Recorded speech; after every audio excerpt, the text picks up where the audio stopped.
Let's start. Five,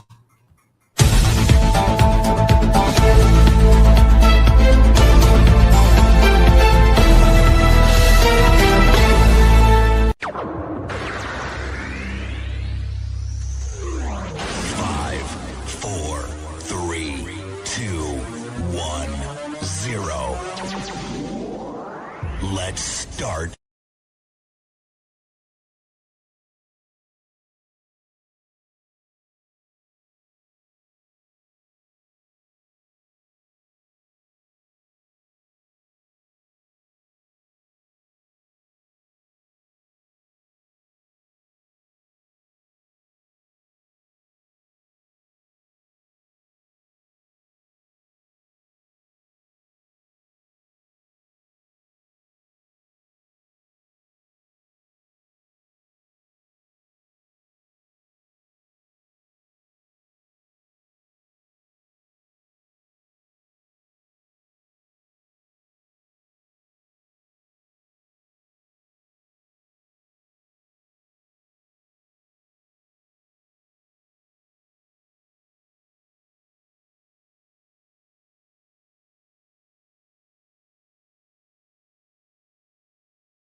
But Dave, welcome to the program. Good evening,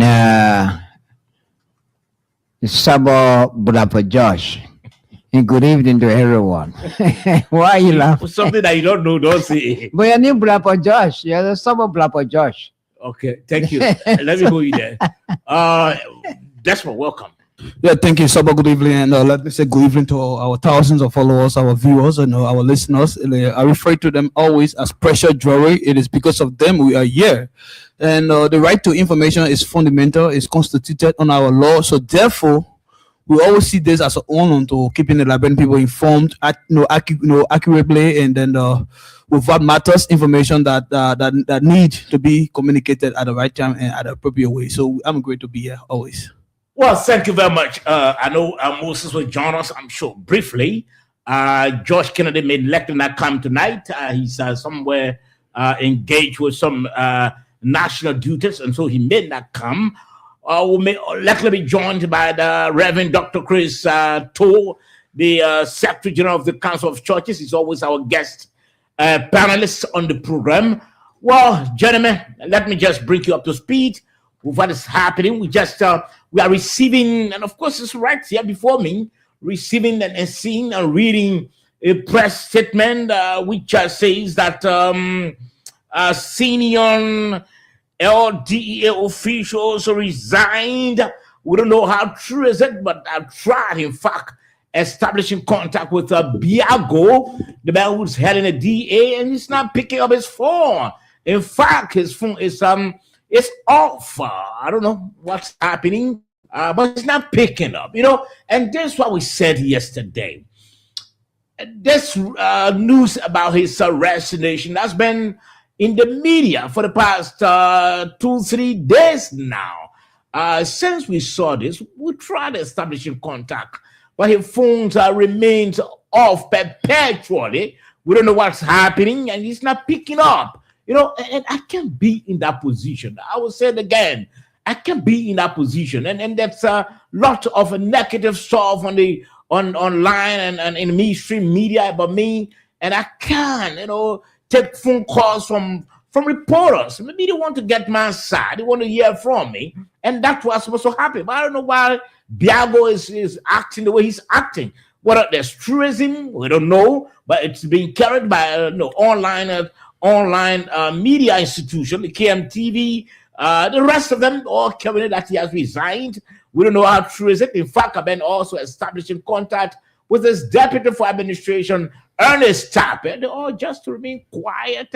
But today, the Ministry of Justice released, more names. Though the ministry said, well, they were not saying anything until the completion of the investigation. But I don't know what really triggered, what pushed the ministry today, the Minister of Justice, Oswald Tuwe, my own,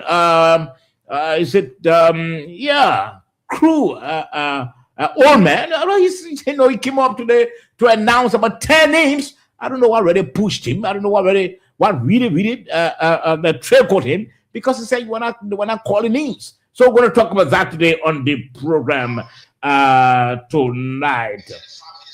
Well, also relative to the same case, the Minister of Information, John Limerick Matthew Pierre, yesterday took the stage, after some meerkat breathing, and took a swap at the CDC. But again, there was a reaction also from the CDC. We're going to talk about that on the program. Star Witherspoon court case has reawakened. So what may likely happen? Is he preparing now to serve his sentence? We talk about that also on the program tonight. Gentlemen, welcome to the program, and I wish that you all have a good stay on the program, and we have a very interesting discussion. But then first, outside of our major topics, what's also trending on your mind? Wow, you really put me in a tight position, because I don't know what's trending. But in all fairness, you walk down Broad Street, you notice, and I can remember the last time I talked about it. The Broad Street tree garden. The tree garden is still not looking good. It has taken away the beauty of Broad Street. If I say tree garden, I think you know what I'm talking about. The fence is broken, and I mean the garden. It doesn't look like a garden again. It's almost like a place for people to urinate and ease themselves, during the daytime and during the nighttime. So it doesn't look good.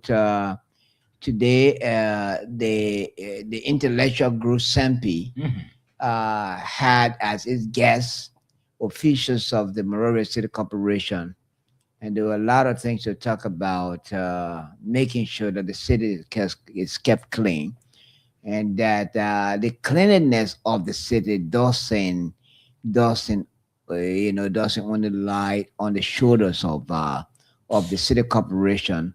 Residents of Monrovia also have a role to play in terms of ensuring that the city is kept clean. The city corporation, the Monrovia City Corporation officials also, talk about Liberians always making reference to other countries like Australia, not Australia, but Rwanda, Kigali. Okay. Liberians who are fortunate to have visited Kigali, they always talk about the cleanliness of the streets in Kigali. It's because the residents of Kigali, as I'm quoting the Monrovia City Corporation officials, that the residents of Kigali, they're disciplined. They're guided by the city ordinances of Kigali. So as a result, no resident of Kigali will eat a banana and just throw the peelings out in the street as we do it in Liberia. So I mean, I agree with the city corporation officials that look, to keep the city clean or to keep it green, it does not lie on the shoulders of the city corporation. They also, as residents, we also have a responsibility to ensure that our streets are kept clean, so that even people in other countries can make reference to Monrovia, that look, Monrovia is a clean city, as we make reference to Kigali and other countries. Okay, let's hear from you. Yeah, Right. so basically, what has been trending on my mind, for the fact is that I don't want to be very pretentious as to with the drug case. Obviously, it has been one of the major things that has been trending in our country, given the past days, week, but on the side of that, what has been trending also is the fact that there have been some disturbing media reports about citizens living in West Point, precisely along with those living along the coastal shores of our Atlantic Ocean. You get West Point, you get Nikutan, sea erosion, is becoming to, encroach them from the land. And Yeah. for, the issue about displacement is a major, major challenge, in our country. And that has been an old issue. And many times the government tried to, address that in a very constructive approach.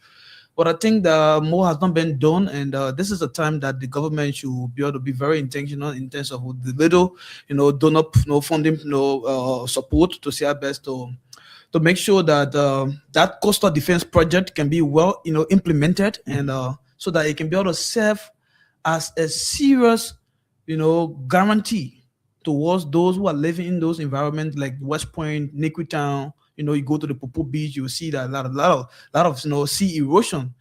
Trying to make thousands of Liberians displaced, and that which we don't pray for or we don't hope to see that, but it's happening. So the Okay. government needs to be more strategic in that, especially the Environmental Protection Agency. That is where they should be more robust in that, and we shouldn't just wait and allow these things happen before we run it onto the National Disaster Management Agency for aid. So I think it is hard time the government should institute measures so that our citizens living in that part of our country All be right, well thank you, protected. thank you. For me, I'm concerned about the whereabouts of our NTA buses. I understand when the buses came, there were many in the streets. I don't know whether some had broken down or they were deployed to rural parts. They are not as many as we can see them when the earlier came. It is troubling. I don't know where our buses. Tell you, I'll call you back. I don't know where our bosses are. And so a couple of individuals we also decided to speak with tonight on the program. We'll be speaking with them as soon as we establish contact with them relative to what's ongoing. But gentlemen, let me hear first your take.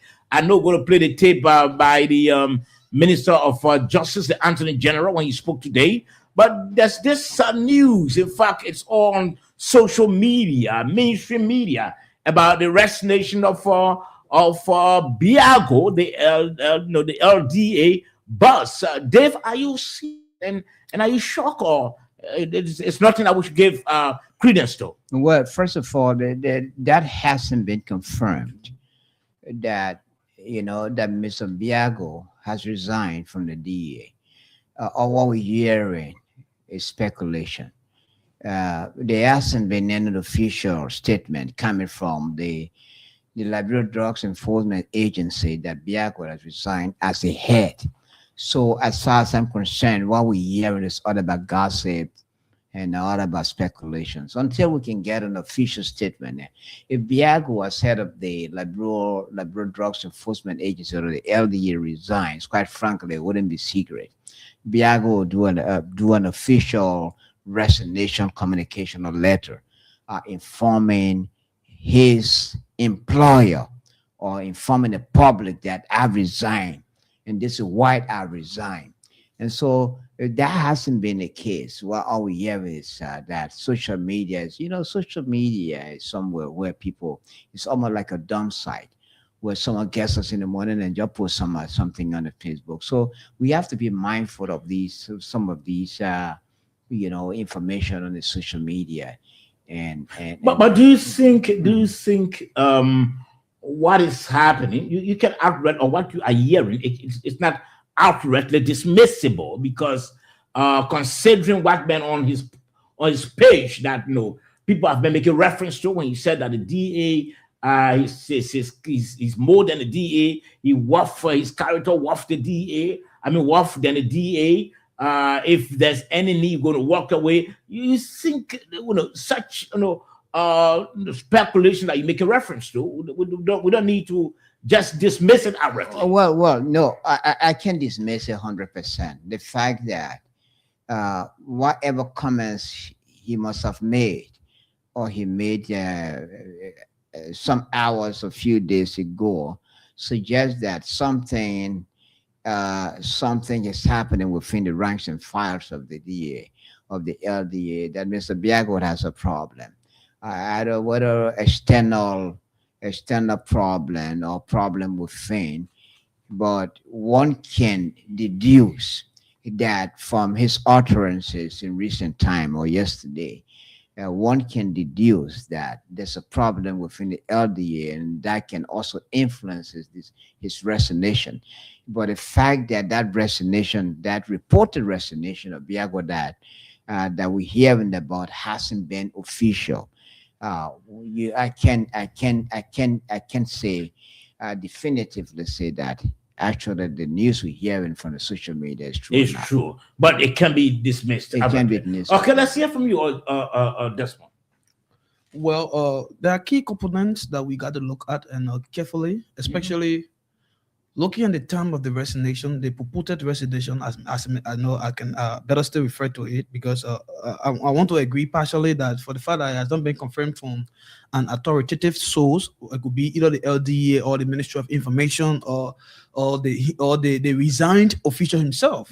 But let's get to know that sometimes these security institutions, the way they work, they already operate in privacy, and there are a lot of instances where several people from these security institutions have resigned, and you don't see that roaming in the press, or sometimes the government deliberately choose not to even announce. Cite one example. His resignation. Cite one example. No, there have been instances. There have been instances. All right, let him learn. No. Every time you have to check, you have to erect checkpoints. I agree, but let me speak. When you learn, you can Okay. David. No, go ahead, Royan. David, I'm saying to you, and anybody listening right now who is a security expert will confirm what I'm saying, that in security institutions, the way sometimes these things happen, it don't happen like a regular government institution. Why you see when somebody resign, they'll go all over the place around the government institution release, issue a press statement, or the person resign. No, security institutions are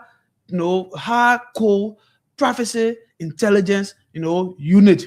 They rather operate in privacy. That's what I'm saying. So there's a possibility that he might have resigned, and given the fact that he resigned, and the government may feel that it is of no essence probably to inform the people that he resigned, or because he resigned, or for whatever reason, it's up to him. Okay, now Saba, but this is my point. This is my disagreement.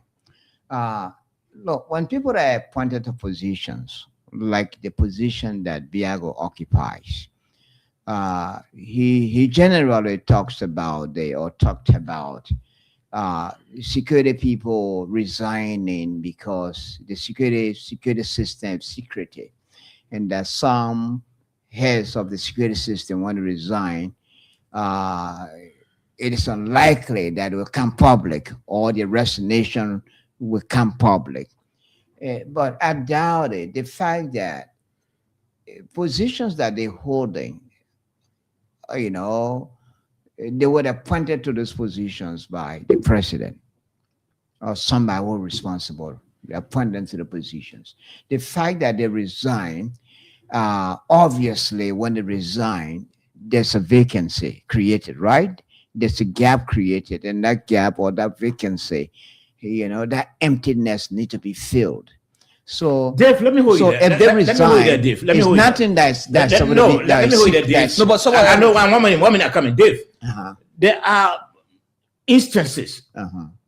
There are cases. And I like people to cite this kind of instance where an individual tenders in his resignation to the office of the president, and it is not announced until the president is about to replace him, or receives it and thank you for his service. It's when you hear that John Brown has resigned. But there are instances where people tendered in a resignation. If you give a specific instance, then you're talking. Okay, let me welcome. We have to be very explicit. 1 minute. Let me welcome Reverend Dr. Chris Toll quickly. Reverend Toll, welcome to the program. Our guest panelist, welcome. Thank you so much. It's a pleasure being here.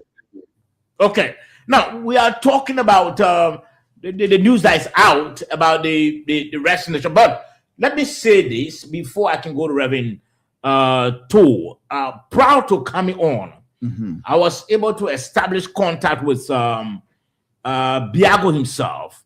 I called him on several occasions, but since 2 days ago, his phone has not rang.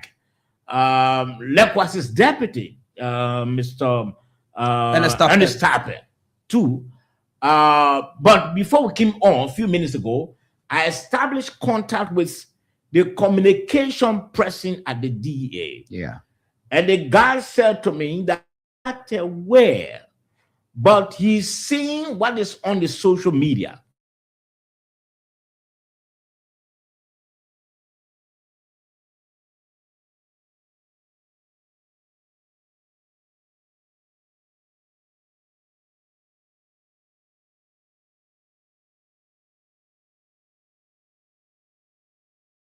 If no, some social media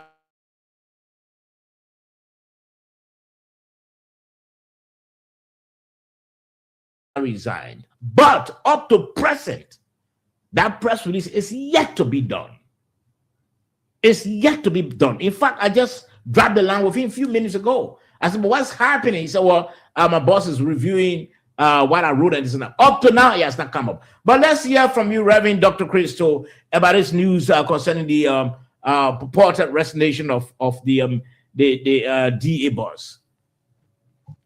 Yeah, I think, thank you, Sabo. I don't think this should be a secret. If the boss of the LDA has resigned, I think it would be something that he himself can be able to confirm. Nowadays, there are a lot of information relay on social media that may be fake news and may not be true. And so even LDA should be able to inform the Liberian community, a community that the LDA boss has resigned.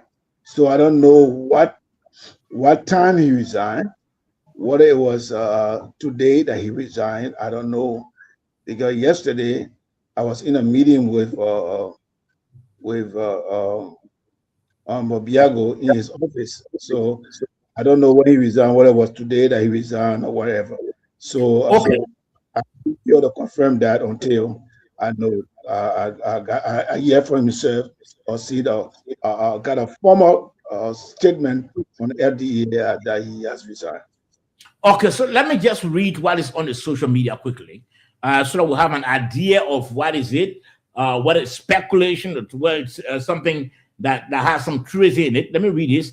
The officer in charge and interim director of the Liberia Drug Enforcement Agency, LDA, Gerald T.M. Biago, has resigned from his position, citing serious security threats against himself and his family linked to ongoing narcotics investigation. In a resignation letter addressed to President Joseph Yuma Boyka, Biago said his decision will take effect on Monday, June 29, 2026. According to the letter, the LDA has been conducting intensive investigations into the seizure of narcotics value at more than US 19 million at the Roberts International Airport. Biago stated that the investigations exposed to criminal networks with deeper connections within the society, resulting in escalating threats against his life and the safety of his family. These threats are not abstract. It's in quote. They are specific, persistent, and have left my household living in constant fear, Biago wrote. He explained that the continued intimidation and harassment had reached a level where he could no longer guarantee the protection of his wife and her children. In quote, the greatest responsibility of any family man is to provide for and to protect his loved ones. He stated, I have concluded that stepping aside is the only course of action that may help preserve the safety of my family. Despite stepping down, Biago pledged to support a smooth leadership transition and provide necessary briefings to his successor before the end of his tenure. The resignation comes at a critical time in Liberia's anti-drug enforcement efforts, especially amid heightened public attention on narcotics trafficking and organized crime in the country. Now, if this letter is something that is concocted, then maybe the person really got a doctorate degree in concocting. Because what they've written here, Dave, what is in this communication? Although, like you said, we are still awaiting the official response or reactions of the DEA. Yeah. But what is in what has been written? Let's assume it's concocted. Let's assume it's manufactured. What is in here that looks untrue? Let me hear from you. The first thing, Saba, there are people who are very clever in terms of fabricating, situations. And you can rule that out, that what you've just read is fabricated. And as I initially said, I can't 100% dismiss whatever rumors or speculations we're hearing about Diago's resignation. But the thing is that I from the reading, I heard you say that the threats and that his family and himself are not feeling secure. So where's the threat coming from? Is it from within the government or outside of the government? And besides that, the drugs business we're talking about is being investigated not only by the LDA.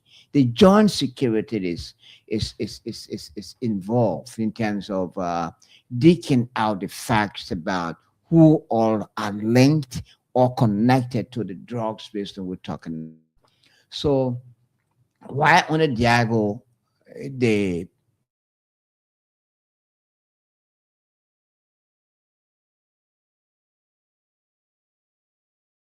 and why Aaron other heads of the joint security or agencies that they are made of the joint security. So that's a question. I'm not doubting it, but people sabo, people are good at crafting situations. Okay, let me read it now. So, Desmond, do you think this could be another propaganda game by the opposition bloc? Yeah, so yeah, there's a possibility, right? Mm-hmm. There's a huge possibility that this could be. And looking at the variables, looking at the factors being interplayed, the first and foremost is that when the two people appear at the House of Representatives, they provided contradictory statements. The LDA boss announced name, the Minister of Justice, who was the head of the Joint Security team, could not confirm, did not deny. That was where the contradiction came from. So rationally, there's a possibility for the Diago, to be somehow, to some extent, being threatened. There's a possibility. I like the fact that David said he cannot equally dismiss the report. Great. Yesterday we said for the fact that such report is being in the press, and then you as a lead figure into the investigation, because Biago is the lead figure into the investigation. Mm-hmm. All of those people who you reference, David, the NSA, blah, blah, blah, they are all supporting cells. They are supporting agents. But the lead investigator of the entire investigation is the Elaborate Drug Enforcement Agency, because they were the one who is the institution that is responsible to investigate, go after the trafficking of drugs, the importation of whatever, the seizures as well. And it was the institution that made the arrest. So yes, there's a possibility, and I think the guarantee of what you reported being true is on an increase. Since yesterday, about over 24 hours, the first news was there had been a whistleblower that he was about to resign. Mm-hmm. All that we talked about it, he couldn't give any reason, he couldn't clarify, the government couldn't deny report of such, the government couldn't, because it also have burden on the government, because the government official who is doing an investigation in the kind of state where there's a whole lot of misreactions, and then there are reports about your senior official who is leading government initiative, government investigation. There are reports that he's about to resign, and the government think it was not important to clarify or to reach out to the individual to know what is the report, demanding to clarify if there has been any, that if there has not been any report of such, because mind you, the LDA boss is subordinate to the Minister of Justice. Okay, let me Saba, first of all, before Saba, let me make this point quickly. So So what is running into my mind? How possible it is for a DEA boss whose family and himself are under threat or have been threatened will be discreet in his resignation? How possible it is that he will be discreet in What do you terms mean? in his discreet meaning that how can he, as somebody who's under threat, whose life and family life under threat, will be secretive in terms of the resignation? Apparently, wouldn't want the apparently, public to know. again, apparently, Uh-huh. apparently, again, let me underline that.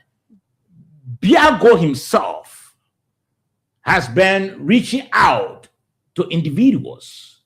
And you know, Liberia is small. And those individuals too, been reaching out to other individuals. And the message have been going. So look, gentlemen, where I'm sitting currently, I'm not safe. There are a couple of things happening. It's possible that Biago could be reaching out. Because for this writer to write this and put Biagos in quote or in quotations, it's something one can I easily dismiss. But let's hear from you, Reverend Dr. Chris. So you listen to what I read, and that's on the media. Thank you, Sobo. It's interesting. And you know, nowadays with the kind of situation that is evolving, and you know the whole issue of drugs, the movement of drugs has been holistically linked to cartel movement. There are a lot of connections to it, and a lot of people will do everything to be able to dismiss the truth, so that true revelation cannot be revealed. And so a lot of tactics will be revealed, will come out. And so let us not be moved by some of those things. When we met with Honorable Biago yesterday, he talked about that this is a process, the investigation is going on, and the issue of the names will come up. And he said that the Minister of Justice was going to come up with a press conference today. And so it was not strange for us to hear the Minister of Justice coming up. That means he's aware of that conference and what was coming out of that conference. Okay, so let's hold it there. Yeah, just to provide. Quickly, I want to play the tape of the Minister of Justice. Yeah, so the LDA, if you do project management, is the SAT agent. Anything relating to the investigation should be present. The address of the Minister of Justice today, if you have watched the video, Saba, the presence of the LDA boss wasn't there. Is it a normal thing? No. Why? So that is one of the integrity questions that we should be asking. I think we have to rush that video quickly. Let's play that video when the Minister of Justice addressed the press, also to where. Comprehensive criminal investigation into the seizure of approximately 237.6 kilograms of cocaine intercepted at the Global Logistic Services warehouse at the Roberts International Airport on June 5th, 2026. We must state for the record that Global Logistics Services is the entity which has a concession with the Liberia Airport Authority for the cargo handling services at the airport. Since its activation, the task force has commenced an intensive evidence-driven investigation aimed at establishing the complete chain of criminal responsibility associated with this shipment. Investigators have conducted formal interviews, secured documentary and electronic evidence, identified additional investigative leads, and initiated actions aimed at locating and apprehending suspects believed to be connected to the importation, concealment, transportation, and attempted exportation of the narcotics.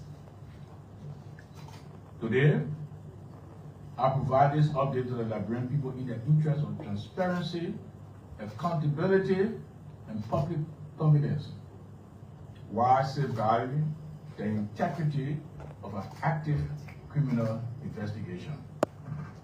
The Joint Investigative Task Force commenced operations and interviews conducted thus far have generated significant evidentiary leads and have revealed a complex network of individuals connected to the movement, handling, processing, screening, storage, and technical shipment of the cargo that was ultimately discovered to contain cocaine. The task force is receiving operational, technical, intelligence, and regulatory support from relevant government institutions and international law enforcement partners.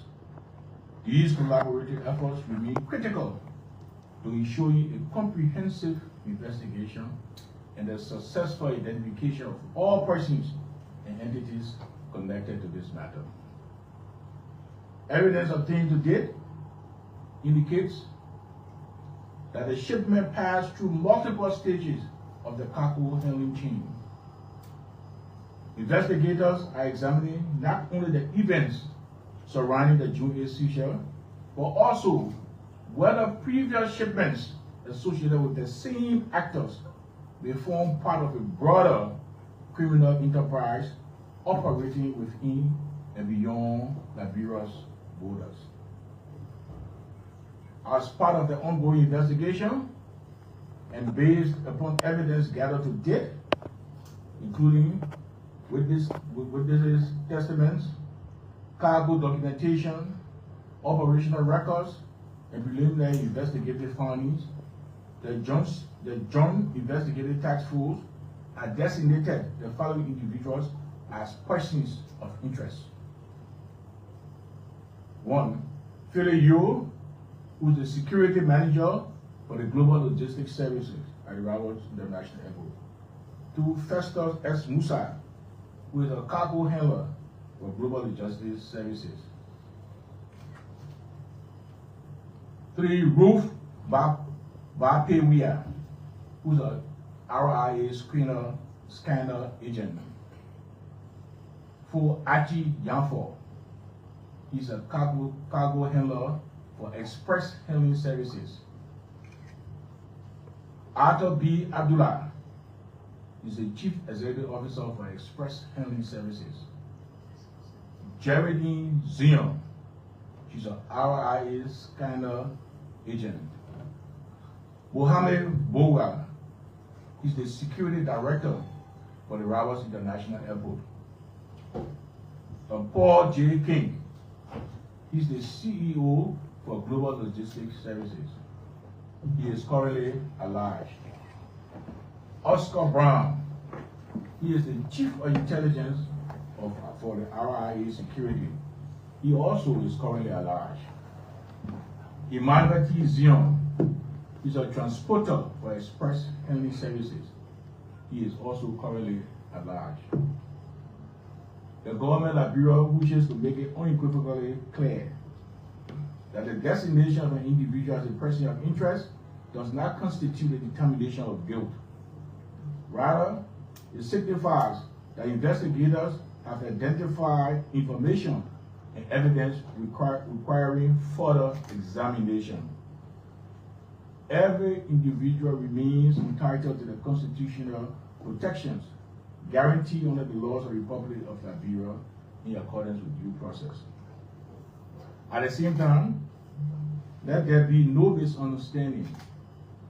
No individual will be exempt from scrutiny because of position, influence, occupation, political affiliation, social standing, or economic status. Every lead will be pursued.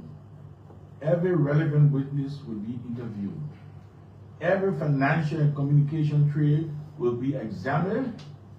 Every person connected to this operation will be investigated wherever the evidence leads. For this reason, strict investigative safeguards have been implemented. Documentary records, cargo manifests, airway bills, surveillance footage, electronic communications, financial records, screening logs, Access control prevent loss, destruction, alteration, contamination, or unauthorized disclosure. Instructions have been issued to all relevant institutions, agencies, companies, and individuals to preserve any record, communications, documents, or materials that may have evidentiary value to the investigation. Any attempt to conceal, destroy, tamper with, fabricate, remove, or interfere with evidence will be treated as a serious criminal offense and prosecuted accordingly. The task force has also established protocols governing witness interviews, evidence handling, forensic examinations, intelligence sharing, and interagency coordination to ensure that all investigative activities meet the highest legal. Okay, so gentlemen, you listen to the Minister of Justice. Initially, the government came up and said that it was not going to give detailed information until the investigation was completed. Similar statement made by the Minister of Justice when they appeared before the House of Representatives. Similar statement was made by the President in his address that they will not prematurely give detail or release detail until maybe the investigation has been completed. Gentlemen, we listen to the names today announced by the Minister of Justice. And the ministry's press conference came after rights activist Martin Corley, some of the videos which we have, released a couple of videos on social media. Dave, let me ask you, what is your own analysis about those names that were released? Are they the names that the Liberian people want to hear? Are they just handlers of cargoes but the real names have not been announced? So let's hear you. Well, the first thing is that whether they are the names that the Liberian people would expect to hear or not, those are the names that have been announced by the Minister of Justice, who is the how they called him. He is the other position? The Attorney General. Attorney General of the Republic of Liberia. Not because the names are not the names that Liberian people would expect or expected. Okay, let me hold you there. Yeah. Let me hold you there and speak with Mr. Emmanuel Gonkwa quickly. Mr. Gonkwa, welcome to the program. Well, good evening, Soba. Good evening to your panelists and to fellow Liberians. Thank you for taking our calls. Every time we call you, you always take our calls and address our concerns. Thank you very much. We really appreciate it. Now, our first question to you, Mr. Gonkwe, I'm sure you might have followed the press statement released today by the Minister of Justice, the Attorney General, providing detailed information and names of individuals who the investigation has since recorded. What's your take? What's your reaction, first of all? Well, I just listen to you from a perspective of a journalist. So you say detail, briefing, but that is your perspective of a journalist. Mm-hmm. But from a perspective of critical minds and people with some level of security understanding, will say preliminary findings. So what we reported today is not detailed. In fact, it's scanty. We believe that that has just been the report circulating from day one. They did not report anything new that the public should be celebrating or that the government should see as a major success in the ongoing investigation. I continue to say that the handling of this entire $19 million drugs investigation is not too far from the way in which the CDC administration recklessly handled the $100 million drugs investigation. So nothing new to be celebrated. I strongly believe that the security apparatus, they are yet to do a great and fantastic job. Because of what they pull out today, any lay child can put that information out. Because when you, for example, going to Kenyan Airways to send when to your relative in the United States, when you get to Kenya Airways, the consignee, you are the consignee. Whether you send it through Kenya Airways is going to check, the consignment and then clear it, as a cargo. Now, the cargo company at the airport that they name in the investigation, the cargo company receive all the varied information they pull out today from day one. And the very day they announced the drugs bust in the country, the court has released those varied information on the very first day as initial information. And that's what a civilized security institution would do and a professional security institution would do. And I continue to say there's nothing new they are doing, because globally we have seen security institutions investigating major crime scene. I always say to people, part of my political training globally, I participated in some of the kind of training where we look at things from different perspectives, we investigate things, and we have to come up with a report. A part of our political training, whenever we go for cadre training globally. So what the people are doing for me, is something that can be celebrated by, my Yata in the market or my Noah in the market, or cannot be celebrated by a conquest who has gone through different stages of political radicalization and gone through different stages of political education. That's enough for me. Okay, now, why wouldn't it be for you? Because initially, when the name Emmanuel Zion was announced, I think you were not quite happy, because you thought that Emmanuel Zion's name was just a minute, portion of what you wanted to hear. Now that the Minister of Justice today announced about 10 individuals, isn't that a news that you're supposed to be celebrating? Well, like I said, what are the Emmanuel Zion, the logistics company, and the rest of the other people that have been named? Those are not new things. Those are the information we got from day one. That is the point. So coming out, keeping the very information we knew from day one, bringing that same information up 10 days later. So is that something you expect the person I mean to celebrate? So what is it that you want to celebrate? What is it that when the government comes out with that going to really excite you? Let's hear from you.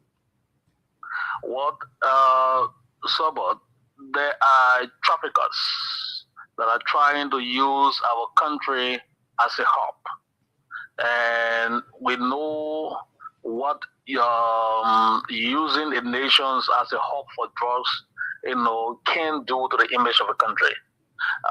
We are totally unhappy about people trying to use our country as a hub for trafficking drugs.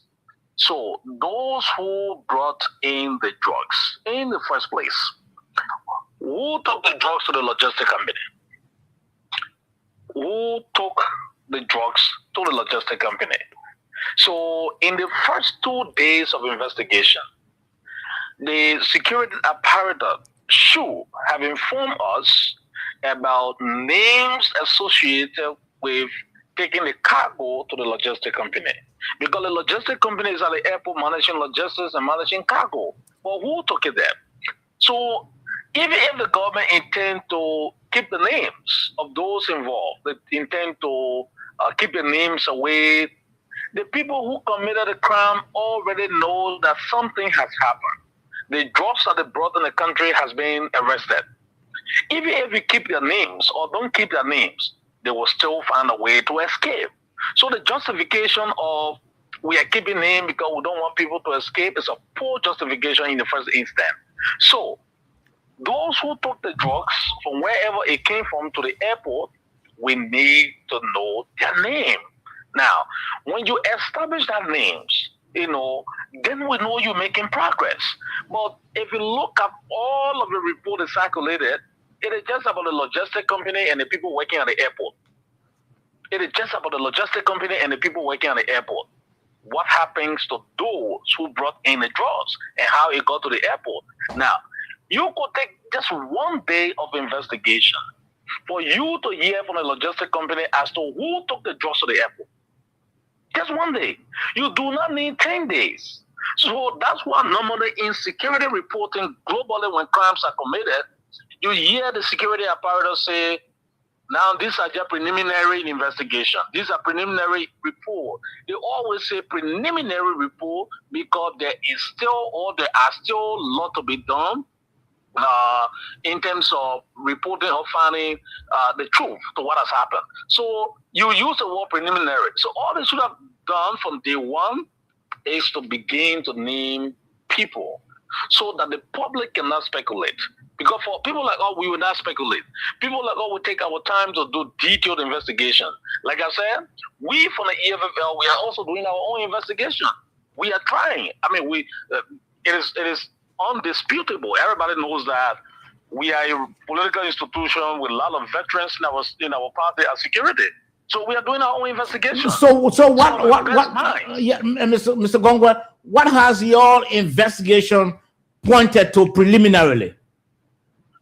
So, like I said, we are doing our own investigation, but we decided to launch our investigation today because we started having some doubt on what the security apparatus are putting out. So we want to be able to establish for ourselves what we can be able to gather sufficiently. If we have to help the government, we're going to help the government. Because what we do not want is for Liberia to be used as a transit point.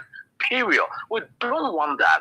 This thing would destroy the young people, would destroy the future of our country. We don't want that. This thing will scare the investors away. We don't want that. We want to make sure that our country is protected from drugs. Okay. We are already a nation suffering so much.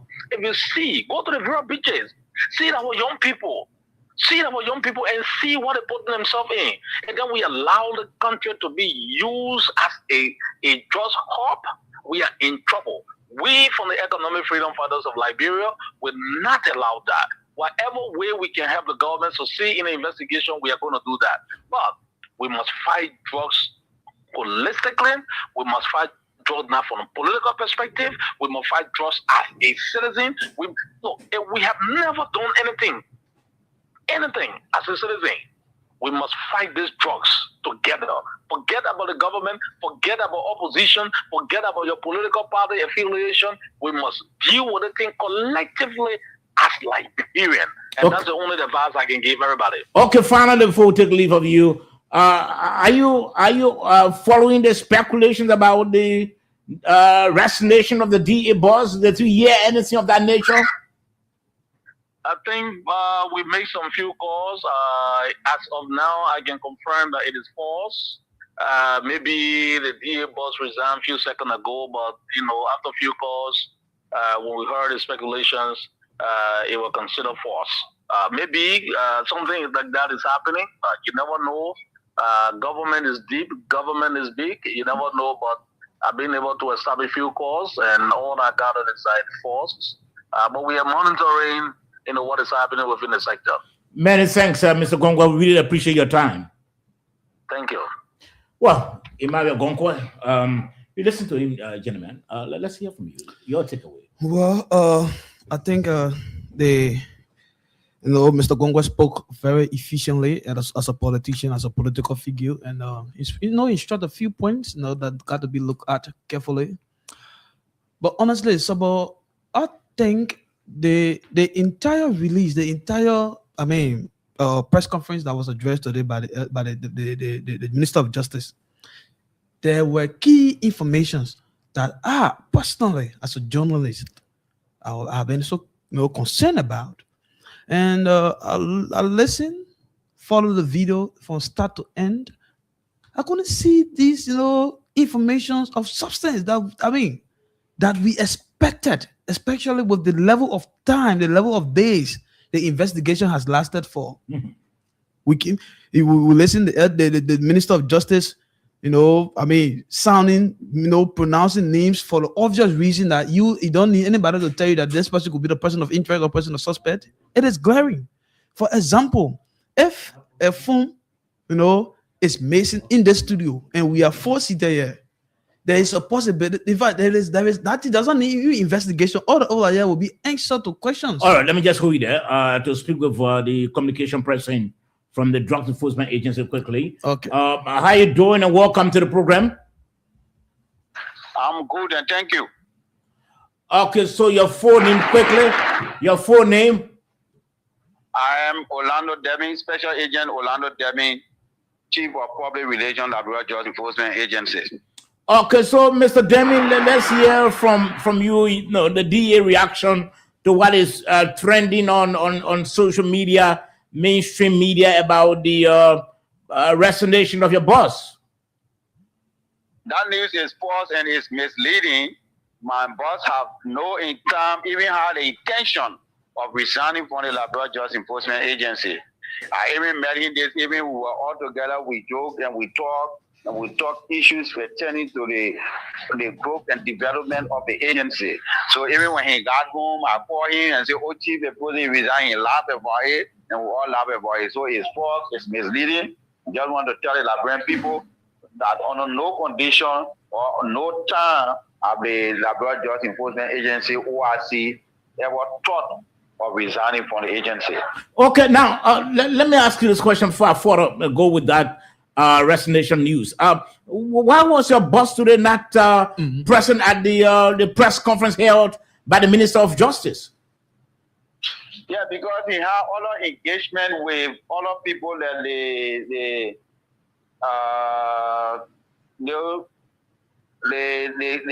Christian Association came sent for him to meet him on some similar thing like that on 19 million drug issues. They sent for him and he had other engagement. So he had other things to attend to. That's why he was not present at the press briefing. Do you think we need to believe what you are saying? A major press conference where additional names would have been, additional names were announced, and he didn't show up at that press conference. Should we believe what you are saying? Yes, you believe me because I'm the official spokesperson of the Labrador Drug Enforcement Agency, and I'm very truthful to my words. Anything I say, I stand by it. He had other engagement that able to be kept there. What do you think you could not, or you may not, what do you think we should believe you that you are not misinforming us? Because your boss should have been at the press conference today held by the minister. Hello. Yes. Well, What? you don't have to be. Hello. Yeah, you don't have to be. It's not Hello? compulsory. No, 1 minute. Hello. I'm getting you now. Okay, fine. Getting you. Fine. Why do you think we should believe you when your boss should have been at that major press briefing where names, additional names have been held? Yes, that's why I said, sorry. Hello? So he was not able to be there. He had a lot of engagement. He was present today and not present for any other program in the future. Yes, I promise you. I think you have to change your location. Mr. Deming, you are not coming clear. You have to change your location. Okay. You have to change your location. Are you there? Yeah. You know? Yeah, I'm here. Okay, let's move forward. Are you aware of a Facebook post attributed to your boss, a post that he reportedly made on his page, where he indicated that his character is worse than the DA, and if there's any reason you walked away. Are you aware of that post? That post is still false. That's why I say he has never had that thought of resigning from the Labrador Just Enforcement Agency. He has never dreamed about it. So why do you think that is on his own Facebook post? On his own post, on his own Facebook page, he posted there this evening that they are not resigned from the Labrador Enforcement Agency, and he has not even discussed that thing with anybody, his vaccination with anybody. So I don't know where that information is coming from. No, so so is the DA as an institution researching or searching as to where that information is coming from? Are you concerned about that? Yeah, we are also studying, and are on working now currently as we speak to see who is the person that is behind that. That falsehood that is spreading that falsehood, and when we get that person, we'll show you to vote. You'll get him to court? Yeah, for misleading information, leading the public on our director, saying things that he didn't say, and he getting doing. So, okay. Mr. Demi, Mr. Demi, let's leave you there because your phone it's coming distorted. Your line. Thank you very much for taking our calls. Thank you. We did appreciate your time. Okay, thank you. Okay, gentlemen. Anyways, Mr. Demi got to do a job. Like we all know, sometimes when you occupy these positions as a PRO, as a public relation officer, you are on a setting up administrative obligation to do what is being, what you are asked to do. Well, one of the things that I know you would have asked him that question, but if not for the fluctuation of his network, is that since this news about his Bosman resignation in the press. Okay. Yes. Hold the line. Moses. Yes. Go ahead. Yeah. Since the news of his Bosman resignation in the press for the past 72 hours, why is it that the LDA has not issued any statement of clarity? Then what is just he's the official spokesperson of the entity. Anything he says, has burden on the institution. But were it necessary for the institution to have issued a statement of clarity or a rebuttal to all of those media reports that have been circulating in the public for the past 72 hours? And right now he's just making a phone call to say, that is misleading, and then we'll do investigation. Anybody with phone will take that to the law. It's lazy. So what I can say is that while his boss has resigned, and now he said his boss has not resigned, they are still on an obligation to keeping the public informed in time when it comes to the kind of necessary, things that raise concern. And another issue that you talk about has to do with when Mr. Gongwe spoke. No, so what? The entire press conference that was addressed by the Justice Minister, I saw that to be just something that announcing the already established facts. There are all no evidence. There is no way, for example, from get missing in the studio, someone and then 4 hours I see there. Once the investigation come in, that obviously will be asked. And like when people know that the people who handle the issue about the consignment will be questioned. They're not the real names, they're not the basic information that the investigation as about this time. Okay, let me be concerned about. Let me hold you quickly to take Moses. Then I can go to Reverend Chris too and Dave Tagba. Yeah, Moses, let's hear from you quickly. Yeah, look, thank you so much. Let me just take a few minutes of your time and let me say hi to my colleagues in the studio. I've been following the discussion, and I would like to begin with the Director of Communication for the LDA. Mm-hmm. And also, this is what we talk about all the time. Government communication is so terrible. People have been reading this post for days on social media. There was no clarification.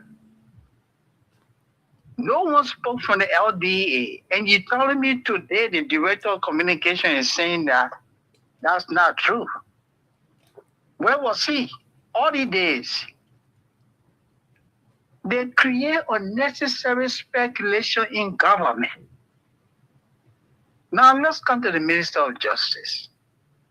Look, so I told you, and let me reiterate again. The Bawker administration has a history of falsehood, and they create unnecessary doubts in the mind of people. The same man who went publicly today to announce the names of people, it was the same man who went to the Capitol and told the lawmakers that government was conducting a probe and that they were not announce names prematurely. The Emmanuel Zion that he made reference to when he spoke today, when they were at the Capitol, the head of the LDA, Biago announced Zion's name as the transporter of the cocaine. The lawmaker asked the Minister of Justice, Mr. Minister, is Emmanuel Zion living or not? The minister said he could neither confirm nor deny. It's a sad statement. It means that he was in disagreement from the pronouncement from the LDA boss. And this man turned around today telling us that Zion is a person of interest. What is he talking about? They said they were not naming people. The president, he said, went publicly and said they will not name people until the investigation is concluded. And you naming people? The people you naming are what? Low-level people. Where are the drug kingpins? The exporters, the dealers, and the associates, those who are enabling them in this process. Where are they? And you're talking about someone who works at RIA that earns less than $500, and people need you parading on social media? You're talking about $19 million? Drug case? You announced that you will not speak? So why you wasting the people's time? It is difficult to lie, Sobo.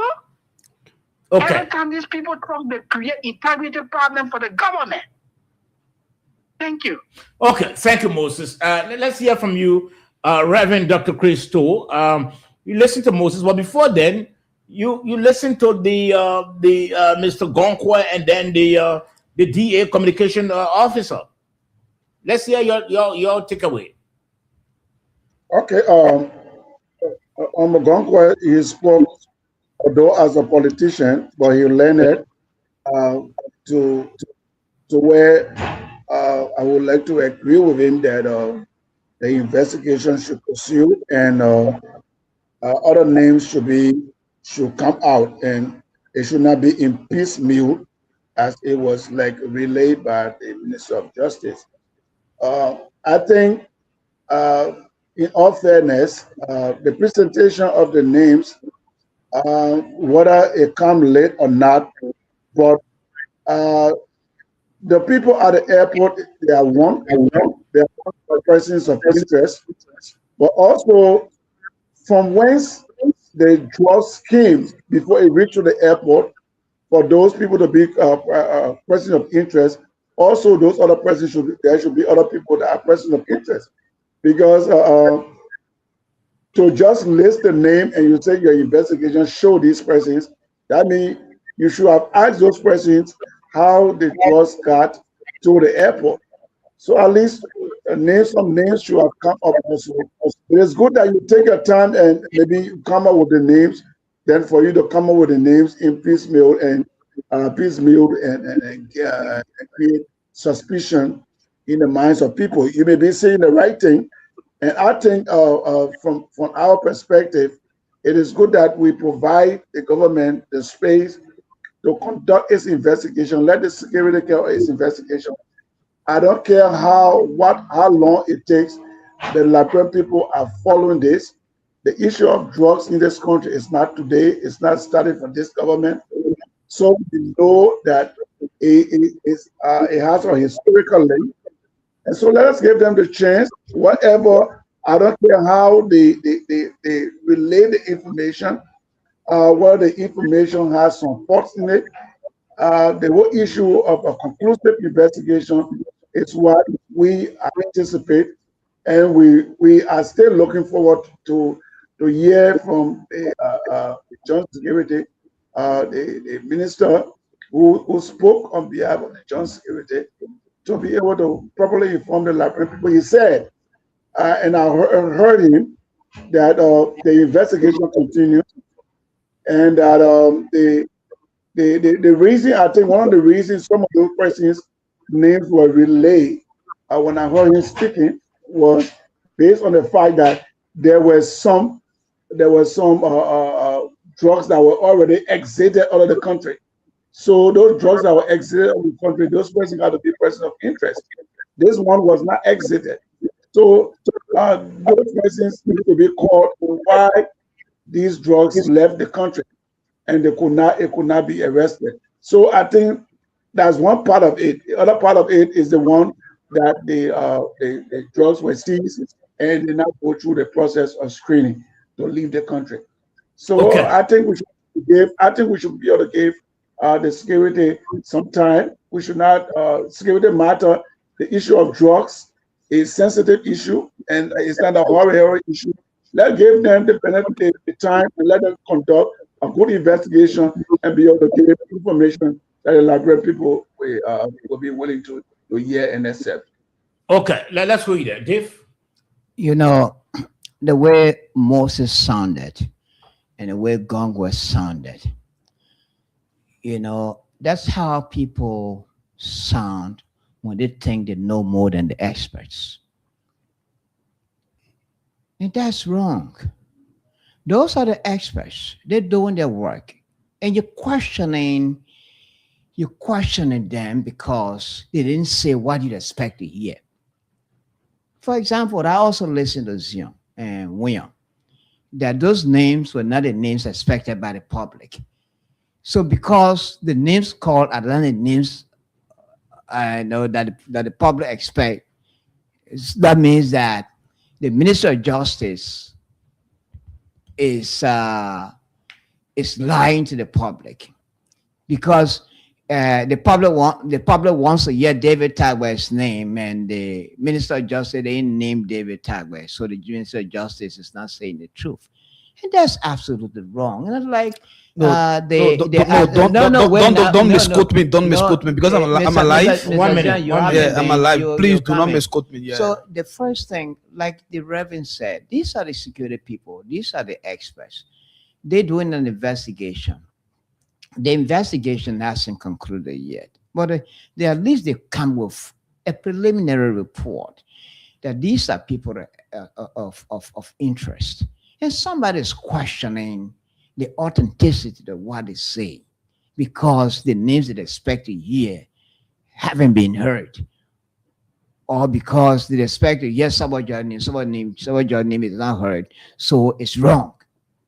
Look, the man said the investigation is continuing, but these are people of interest. So that means that the Justice Minister is telling you that, like somebody sounded that whether it's William or Moses or Gongwe, that those who have been named are people who've been scapegoated by the Minister of Justice, and the real people have not been named, and the real people have been hidden. That's wrong. It's creating a wrong impression. And Moses has always used the word falsehood as far as the government is concerned.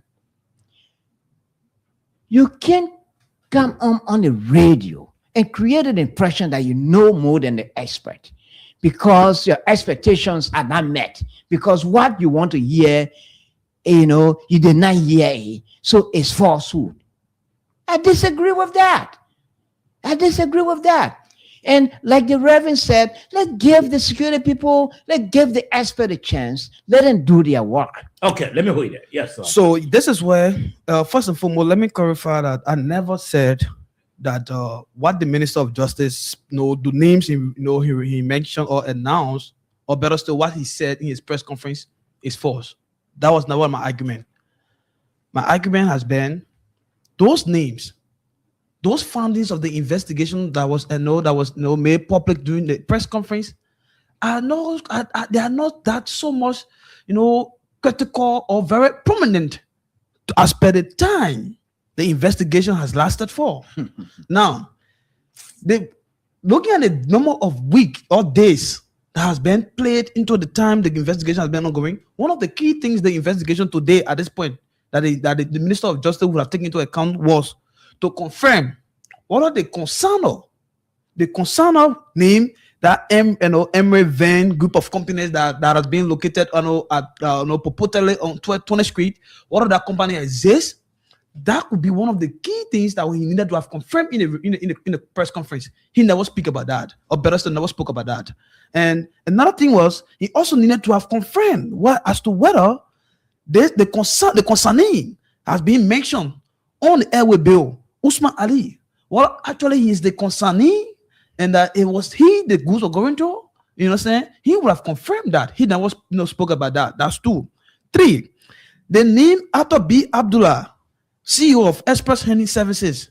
He also needed to have confirmed how did they know this Ato B. Abdullah came to the picture. Because how did they come to the picture? He comes to the picture, but it's better still. Because the fact that if you mention CEO of Express Handling Services and on the airway bills, there is a different name or different company that is on the airway bill. He needed to have clarified this mess, a plot, nomenclature in terms of record or tracing. He needed to have clarified that. He never spoke about that. That's 3. And another, he mentioned one thing that has been confirmed arguably has been this entire thing is a complete cartel. He mentioned that it is a complex network of individuals connected to the operation. He mentioned that. So if that is so, then what are those actors we're supposed to be concerned about as an investigator? We should be more concerned about one, the pioneers. And the pioneers are those originators. All of these people named you mentioned, they're just facilitators. Sabo? Yes, Sabo. No, excuse me. 1 minute. They are just facilitators.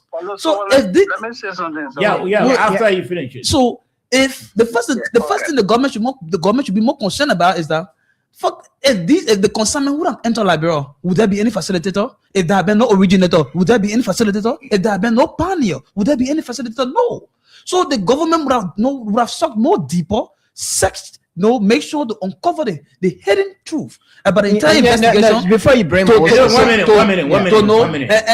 And four to what needed to have been to discover or display is the fact that whether the company, even the Express Handling Services, whether it's a registered business on our Liberian law, if that is so, then know who are the owners, because he said CEO. Look at the fact that whether it is a sole proprietorship, if it is a sole proprietorship, meaning it's owned by one individual. If it is a partnership, it means that they are shareholders. So therefore, look at the shareholder and look at a percentage, and that is how the trace about the investigation will be discovered. That is the kind of basic information. Before you come in, let Moses come in quickly. Okay, Moses online. Moses, let's hear you. Yeah, so let me say this. Mr. Tagwe, let me give you a headline. I want you to quote me on this in your paper, the agenda. You can quote me that Moses Sandy says that the Baka administration has a history of falsehood. You can quote me on that. All right? The records are there. The public records are there. So when I'm speaking, I know what I'm talking about. Have you forgotten about the FOIA project, the inconsistency? Isn't that misrepresentation of truth? The Minister of Justice in this matter, which is 10 days ago, when this story broke on the 8th, the same government said that they will not name nobody. They will not name nobody because they did not want to see anybody escape. People started throwing names in the public domain. They went to the Capitol. The very Minister of Justice said he could neither confirm nor deny one of the person that was identified, Emmanuel Zion. And he come back to us and state the same name. Isn't that contradiction? Is that what you call consistency? Is that what you call investigation? Is there anything new? The people at the airport, if you say you want to get to the core of the matter, we expected you to come with solid information today. Now to come and throw names at us? What Okay. had you been able to uncover? That didn't happen, Mr. Tagbe? You know, that what That is happens. credit for That thinking. what happens when people Thank look you. at issues or situations from a narrow perspective. Look at what Moses said. The fact that the Minister of Justice did not call names yesterday and said that the government said it could not have prematurely called names. So now that the government has deemed it necessary, now it is the right time. It's now the government has exhausted what it needed to exhaust before calling some names, additional names. Now the times kind of government has called those names. And Moses said, because yesterday. Moses, I No, mean, Mr. wait, Tabwe, Mr. wait, Tabwe, wait, Mr. Tabwe. Uh-huh. The point is, What is the point? people or the public Uh-huh. had expected Uh-huh. that the minister or the government, let us not wrap it around the minister, but the government would have announced the traffickers, how the cargoes or how the items get to the airport. No says. The government would have announced that. That was valuable But bulk of those announced by the government, the claim is bulk of them are handlers. Yeah, yeah. I that's come in, Tabwe. Uh-huh. Bulk of them are handlers. And you see those people around often when you go to the airport. Even if you are traveling, you bring your private travel, you got your luggage, you see them around. I mean, they take the luggage and these are not the main people that government the first thing, the first thing, Sabo. That's a The concern. first thing, That was Mr. William. Sabo. Yeah. The government is not calling names because it wants to satisfy elements in the public or the public. The government calling names based on the genuineness of the Let me ask you. information, Let me ask you. of Your the panel- evidence Let me evidence ask you, the government Mr. has Tabwe. gathered, all the investigators Tabwe, have Mr. gathered. Tabwe, you are a panelist on this program. Uh-huh. A panelist is one who is very versed, someone who Mhm. does critical thinking. Mhm. Let me ask you: those people named today, are they traffickers or are they just handlers? Well, Sabo, naming these people and not naming those who you expect to hear doesn't mean that there are no more names to come. The traffickers or those names that you expect to hear because you didn't hear them today doesn't mean that you'll not hear them tomorrow. So, and someone says here, and it's acting as if he knows more than the Minister of Justice. He knows more than the security experts. And that's absolutely wrong. You can create an impression that those who are handling this situation, they don't know what you're doing. And you will sit in here, you know more than what they're doing because what you expect to hear, you did not hear it. So they are wrong. Okay. So they are misleading the Let me hold public. you there. And that's Let me hold you absolutely there. wrong. Yes, And this is my Mr. William. point. That is, it is just a contrary, obviously to, when David sometimes speaks, I ask myself, I mean, as who is he speaking? Because David is a journalist. No, right? I'm coming, David. Someone, no, I have a problem. No, David is a excuse me. journalist. Let me So let me say this. sometimes No. Give me the microphone, Dave. First of all, Mr. William, let me say this thing. And you continue to always, when anytime you're talking, you bring about journalists. You are a journalist. The person's a journalist. I think sometimes it sounds monotonous. Sometimes it sounds stupid. The first thing we are panelists, we discuss. Your words. Yeah, are okay, hard. I'm sorry. It's not good I'm for sorry. the radio. You should know better. The first thing is that we're discussing issues.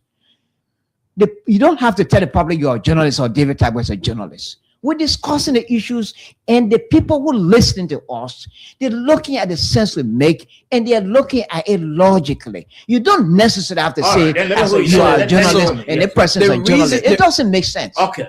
It makes a whole lot of sense. It makes a whole lot of sense. No. And the reason why You sometimes don't have to repeat that and say that we are journalists and then you are a journalist and you investigate. David, Tabwe, one please, minute. 1 minute. Yeah. go the ahead. reason why I sometimes have to question No, question your journalistic ability.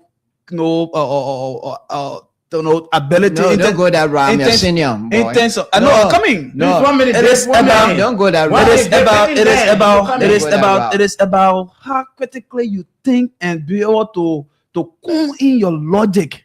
Because sometimes I ask myself, David, that is of no offense. When things are glaring, David, you seem to go on the opposite. Even you find it so difficult to speak out. But yes, for your information, The thing about it's not about as to whether we want the LDA to speak or announce names that as per what we expect to know. It is about the manner and form in which the investigation is being conducted, Sobo. It is not about the government playing to the tune of the public expectation. It is about the government playing to the tune of what is required as per international best practice. So if the government is delaying in certain information that should be communicated in due time, isn't that troubling that we need to talk about? Of course it is. So now, Sobo, if you look at the entire press conference today, like I said, for the record, the government left out basic informations that should have been announced, and of which they are not investigating. So what is basic information? All right, gentlemen, please. The basic So what is basic information? What is basic information the government? 1 minute, gentlemen. 1 minute. 1 minute. I had to cut off Moses. I had to put Moses off. Edwin Famula wants to wait in. Mr. Famula, welcome to the program quickly. Thank you, my brother, and good afternoon to my co-panelists. Sorry, I've been off for some time because I had an assignment out of Monrovia, came back, not recovered yet. Understood. I will join you guys very soon. But just to chip in, all of you guys sitting in the studio that had never dealt with the situation that is under discussions. Okay. And I can speak from my experience because I dealt with such a situation in 2010 when I was in the intelligence sector. We have to be very careful. When you are talking about transnational crime, you have to be very careful as to how you dive into revealing names and doing XYZ. We did similar thing in 2010, and we were very, very successful where all of the culprits were apprehended, and today they are serving jail terms in the United States. We created a dreadnet. We did not go to the public calling names. We did not shame people. What we did was to create the dreadnet to bring all of them in, and they were apprehended. All I can say to us today, let us give the expertise the time to be able to carry on this investigation. This is a very big ring that we are fighting that has money to their disposal that are connected to powers. Now, there are reasons why people start naming names from just the lower line, because these people, when you even looked at it into details, they were performing their job as agents at the airport. However, they came in contact with the quote-unquote parcel. So therefore, the government has every right to investigate them, knowing very well as to what is the information that they have at their disposal, who are the people that they dealt with. However, this does not mean that these are the real people. And at this point in time, you cannot start calling the real people because you do not want for their core conspirators that are outside of your border to start going underwater. Like we keep saying, where a $19 million worth of cocaine comes from, it's possible that there is $100 million sitting there. So you are not only looking for the $19 million, you want to go beyond that, because if the $19 million could not slip, they could try again somewhere else to make sure that they infiltrate that system. So let us give the people the time. We did the same thing in, I think, was it 2022 or 2023? When $100 million drugs came into Liberia, it was apprehended. Nobody was caught. The 4 guys who were picked up, they went to court and they walked out of the court free. So today we have the emergence of almost the same cartel trying to find their way again into Liberia. So let us give the professional the time to dig out and make sure they find the people who are the real culprit and ringleader behind this transnational trafficking ring. Okay. That's what I have to. Thank you. Thank you very much. Thank you. So I listened to him, of Mr. Famule. He weighed in his analysis. But look, Sobo, there are certain basic information that there are no classified information or no evidentiary trade that could probably influence the investigation in terms of maybe undermining the entire process.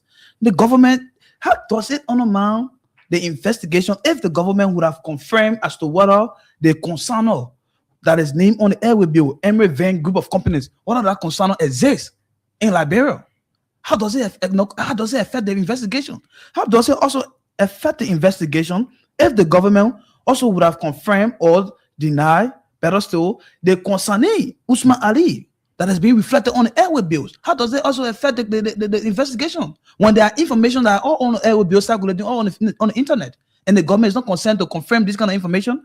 And second to that, how does it also affect the investigation if the government, knowing full well that the airway bill is reflecting that Emirates Van group of company was the company that transported the consignment at the airport, and then we are seeing one Arthur B. Abdullah, CEO of Express Handling Services, whose driver delivered the. Is it a contradiction from what the government is investigating and what is the evidence in the possession of the airport authority?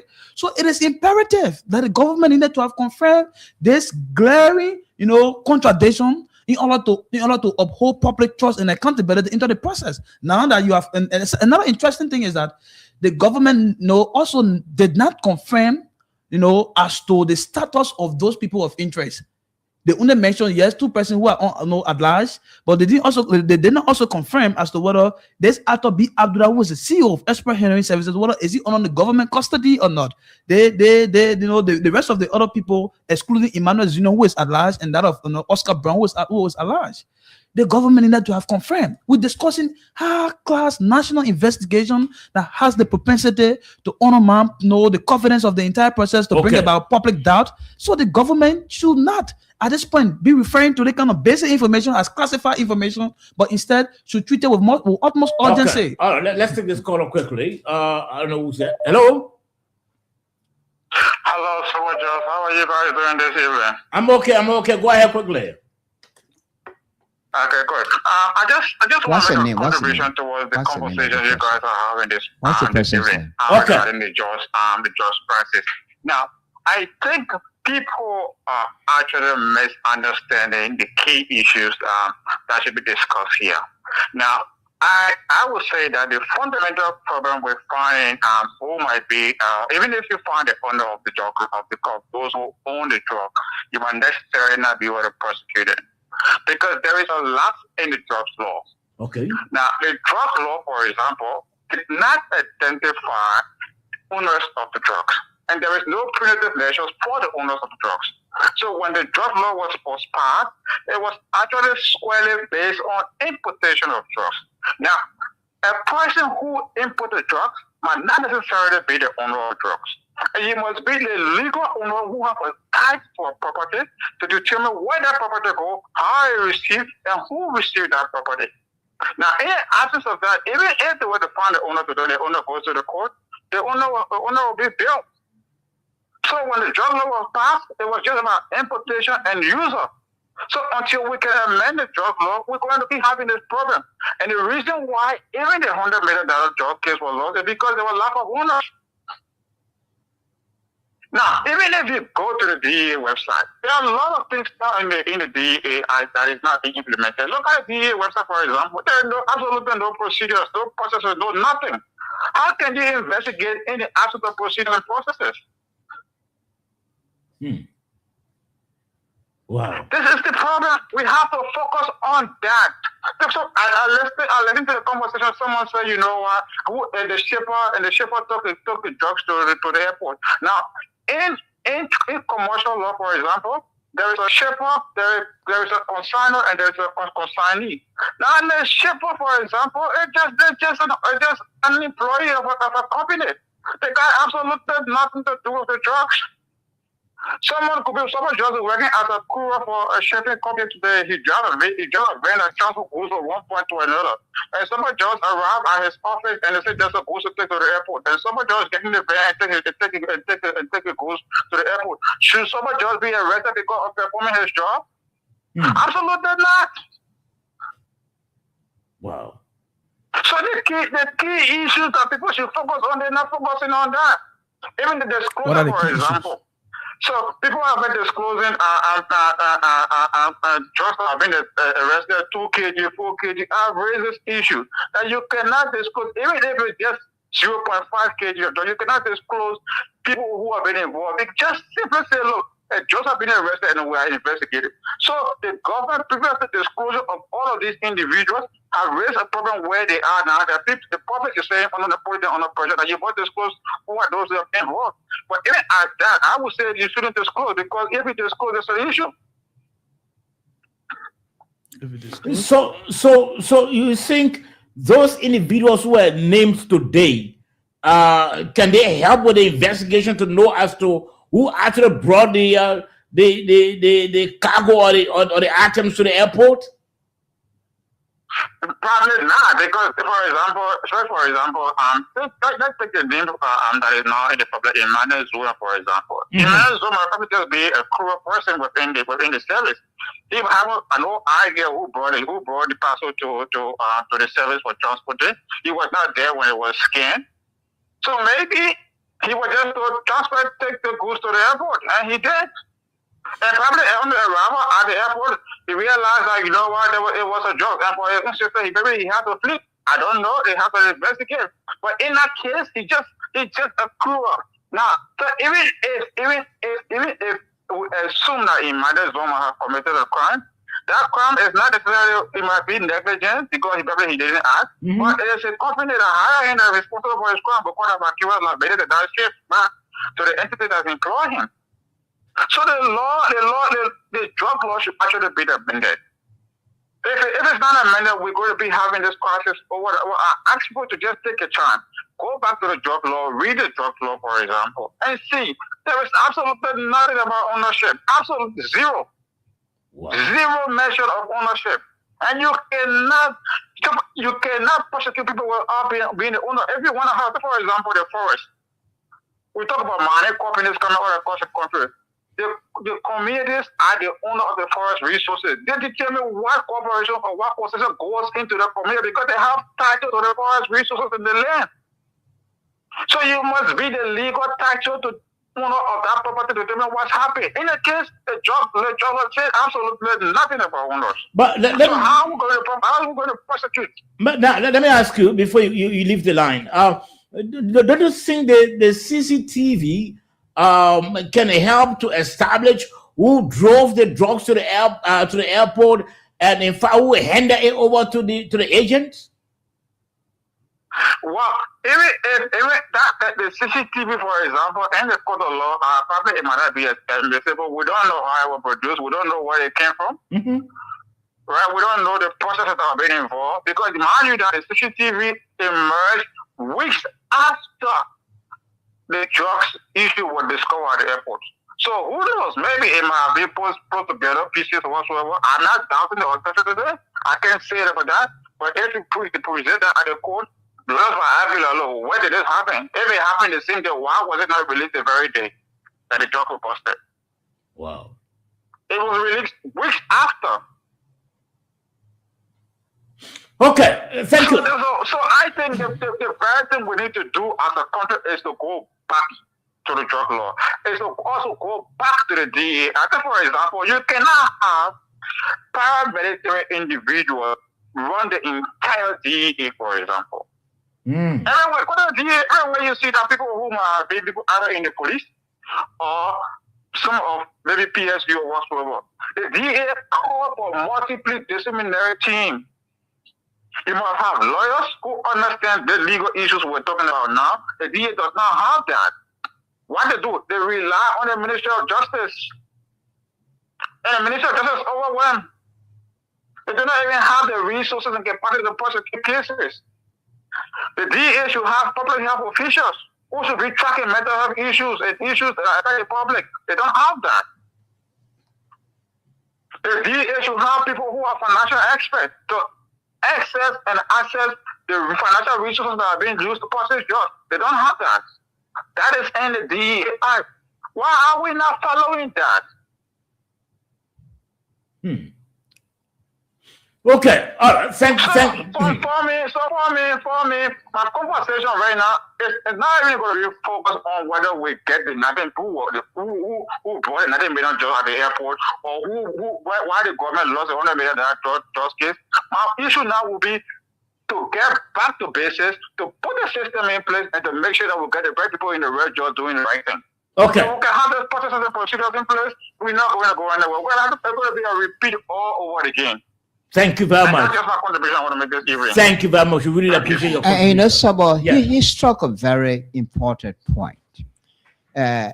Most especially when it comes to the issue of those heading the DEA. He struck a very important point. At the express in terms of crimes, drug-related crimes.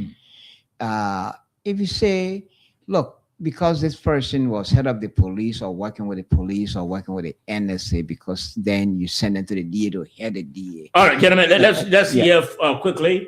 I'm trying to see what is online. He's been trying to call us. Who was the person? Sander Johnson. Let's hear from him too to get his take on this whole issue of the drug situation. Mr. Johnson, are you on now? Somebody else is ringing. Hello. Oh, it's who's coming? Who tried to somebody's interrupt the line? Yeah. Yeah. I think most people are trying to come in again. And but you were in speech. Yeah. Somebody, what I was saying, the guy struck a very important. The last caller you called struck a very important point.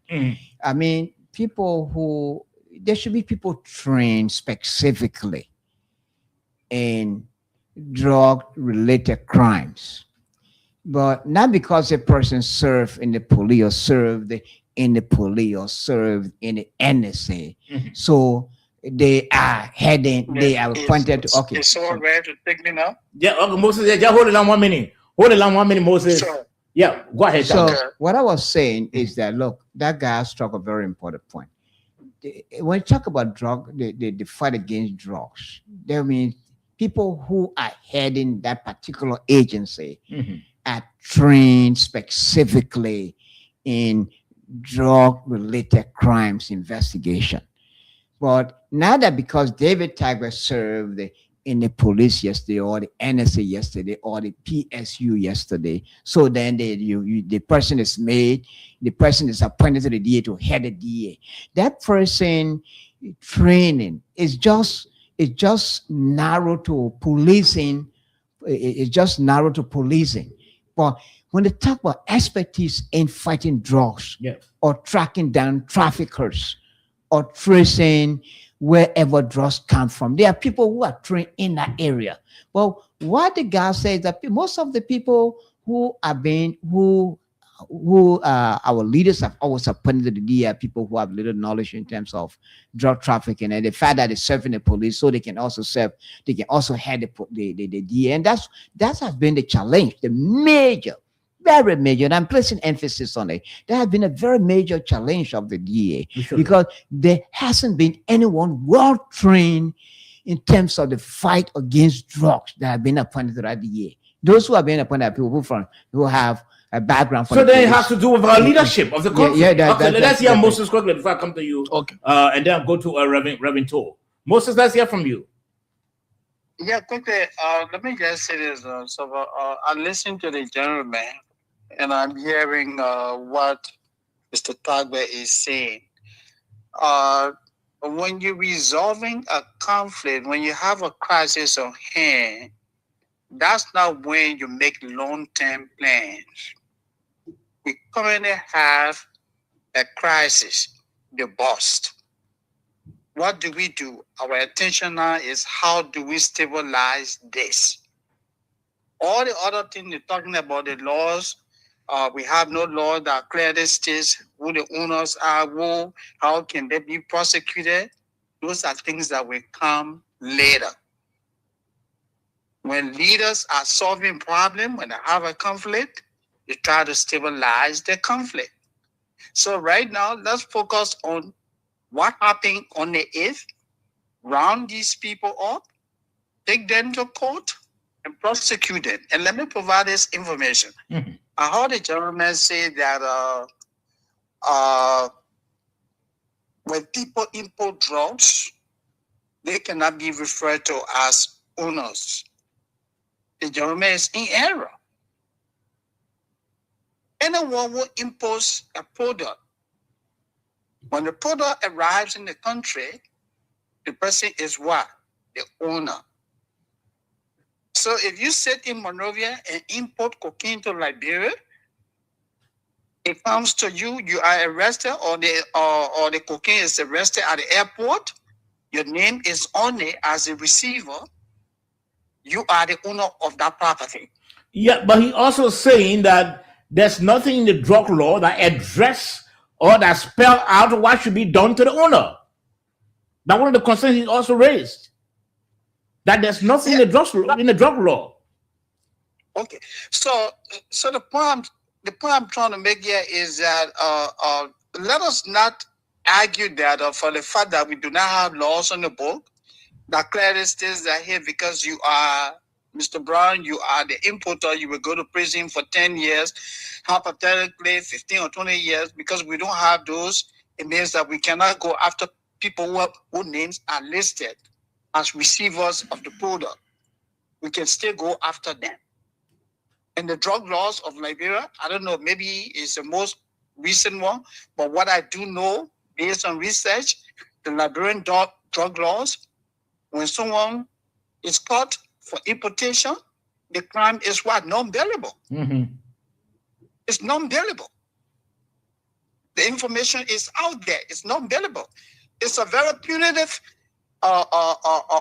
punishment. It's very, very punitive. So it's nothing to play with. Okay, let me hold you there. Let me hold you there and go to Reverend Toe quickly, and then I come to you, Desmond. Time is catching us on us. Reverend Toe, let's hear you. Okay, thank you, Tom.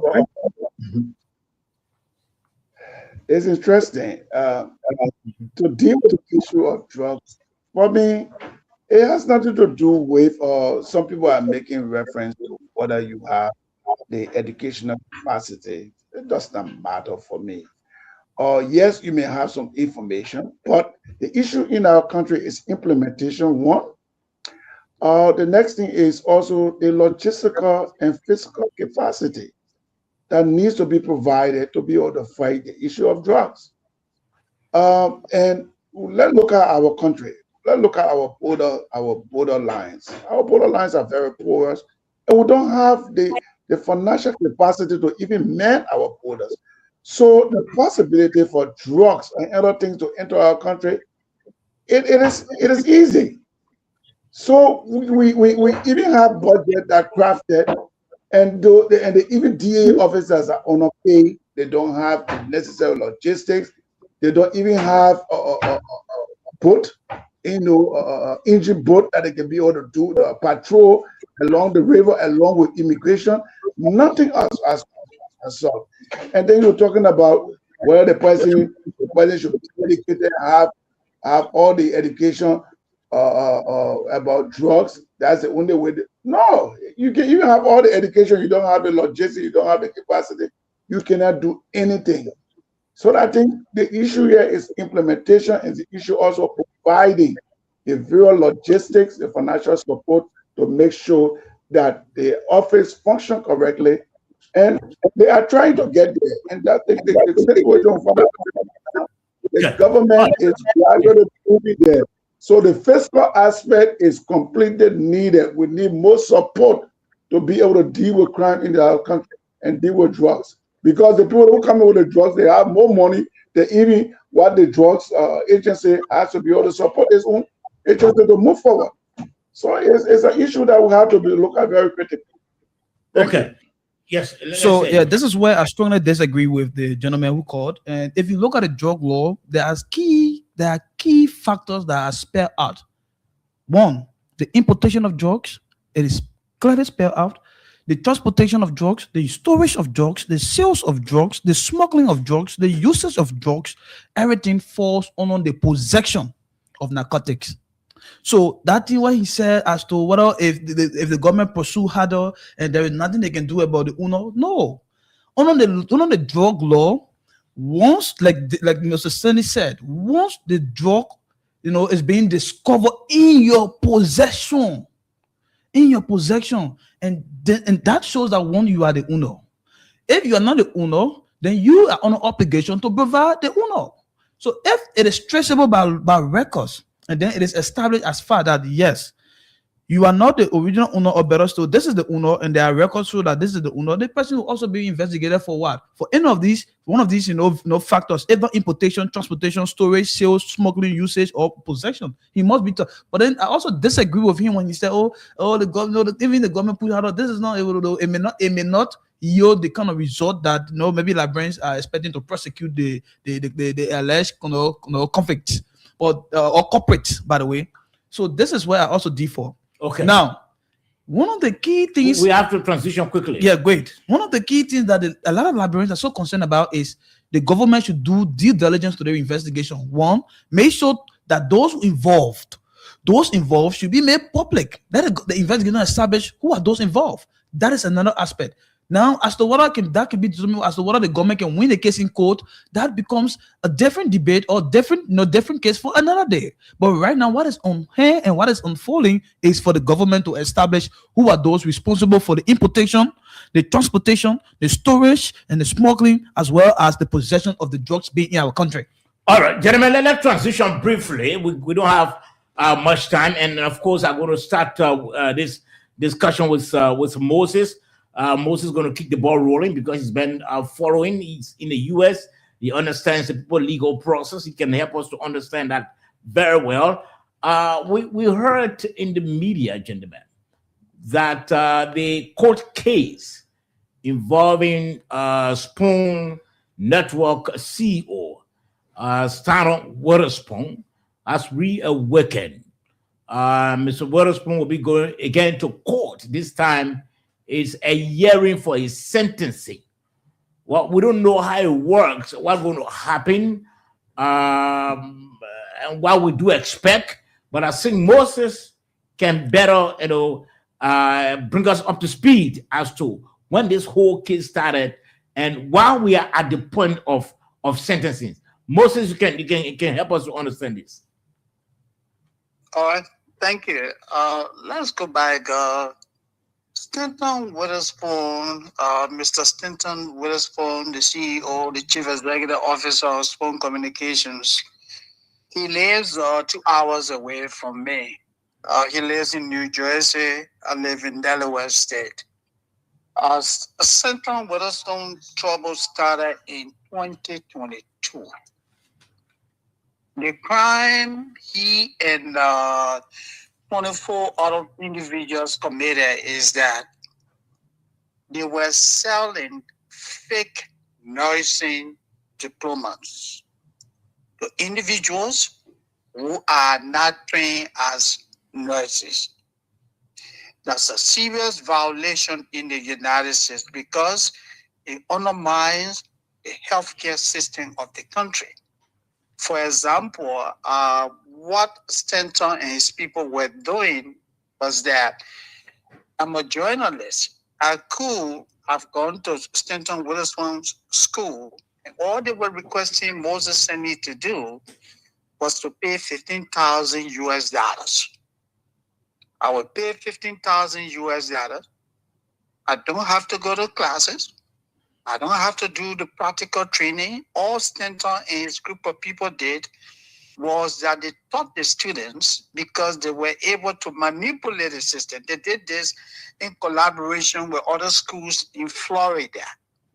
They taught their students the key to the nursing examination. Because in order for you to be certified as a nurse, you have to go through an examination. So they taught their students their answers to the examination.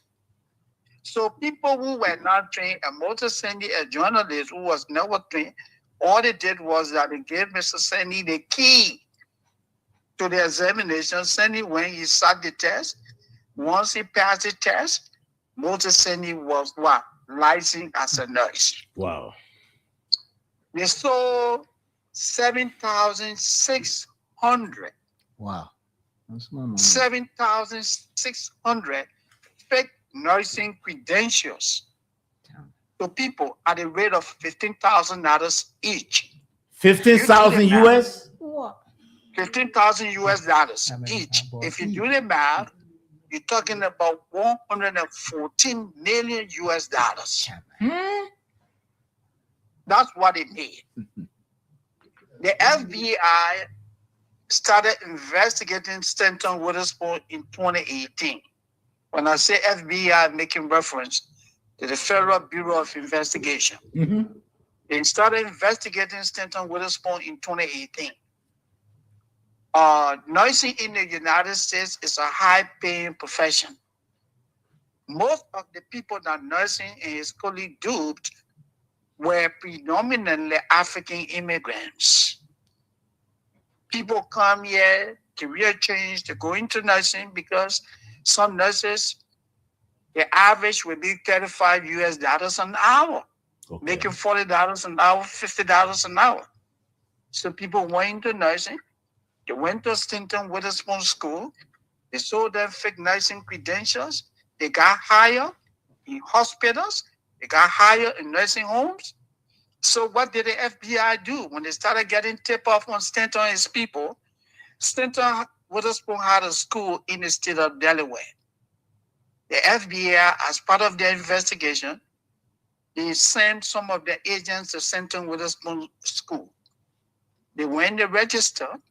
They paid the same $15,000. They didn't know that they were dealing with agents. Wow. They paid the same $15,000 to them. And then at the end of the day, the guys were able to gather enough information on Stanton Witherspoon. In 2022, the story broke. Stanton Witherspoon and his people were arrested. When they were arrested, Stanton Witherspoon was briefly incarcerated. They went to Florida. Let me move forward. They went to Florida. Stanton Witherspoon pleaded guilty. The court asked Mr. Stanton Witherspoon to restitute some of the money. Stanton Witherspoon restituted $3 million US. He paid back $3 million US. He was also fined. Stanton Witherspoon, he lost 4 homes in New Jersey because the law enforcement was able to determine that those properties were purchased with stolen money, money that they got illegally from people that were duped. So they seized 4 of his properties. Stanton Witherspoon was convicted and he was asked to surrender. He should have surrendered since August of 2023.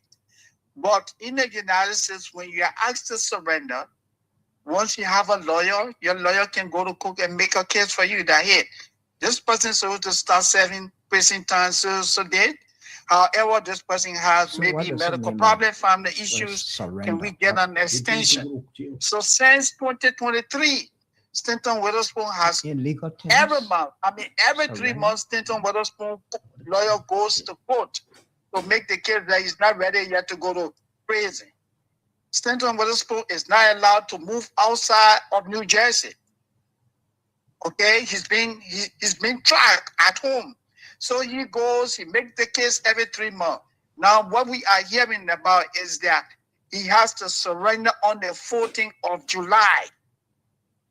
If that happens, it's just a matter of when he goes, when the sentencing date they're talking about, when he goes, he surrender. If the judge chooses that, hey, Mr. Stanton Witherspoon, we have given you ample time. Now we want you to go to prison. He was sentenced to prison for 41 months. That's over 3 years. He's going to prison for what? 3, 12, that's 36. That's 3 years, 5 months. He's supposed to go to prison for 41 months. So if he goes on the 14th and the judge determines that, hey, man, we have given you, we have worked with you all this time, it's time for you to go to prison. If the judge decides that he goes, Stanton Witherspoon will begin serving prison time on the 14th of July. If he's fortunate, he goes to court and the judge says, hey, okay, we'll give you another 3 months. He can still come back home. In fact, this meeting, I am told, is going to be done via Zoom. Here in the United States, you can stay in the comfort of your home and appear on Zoom.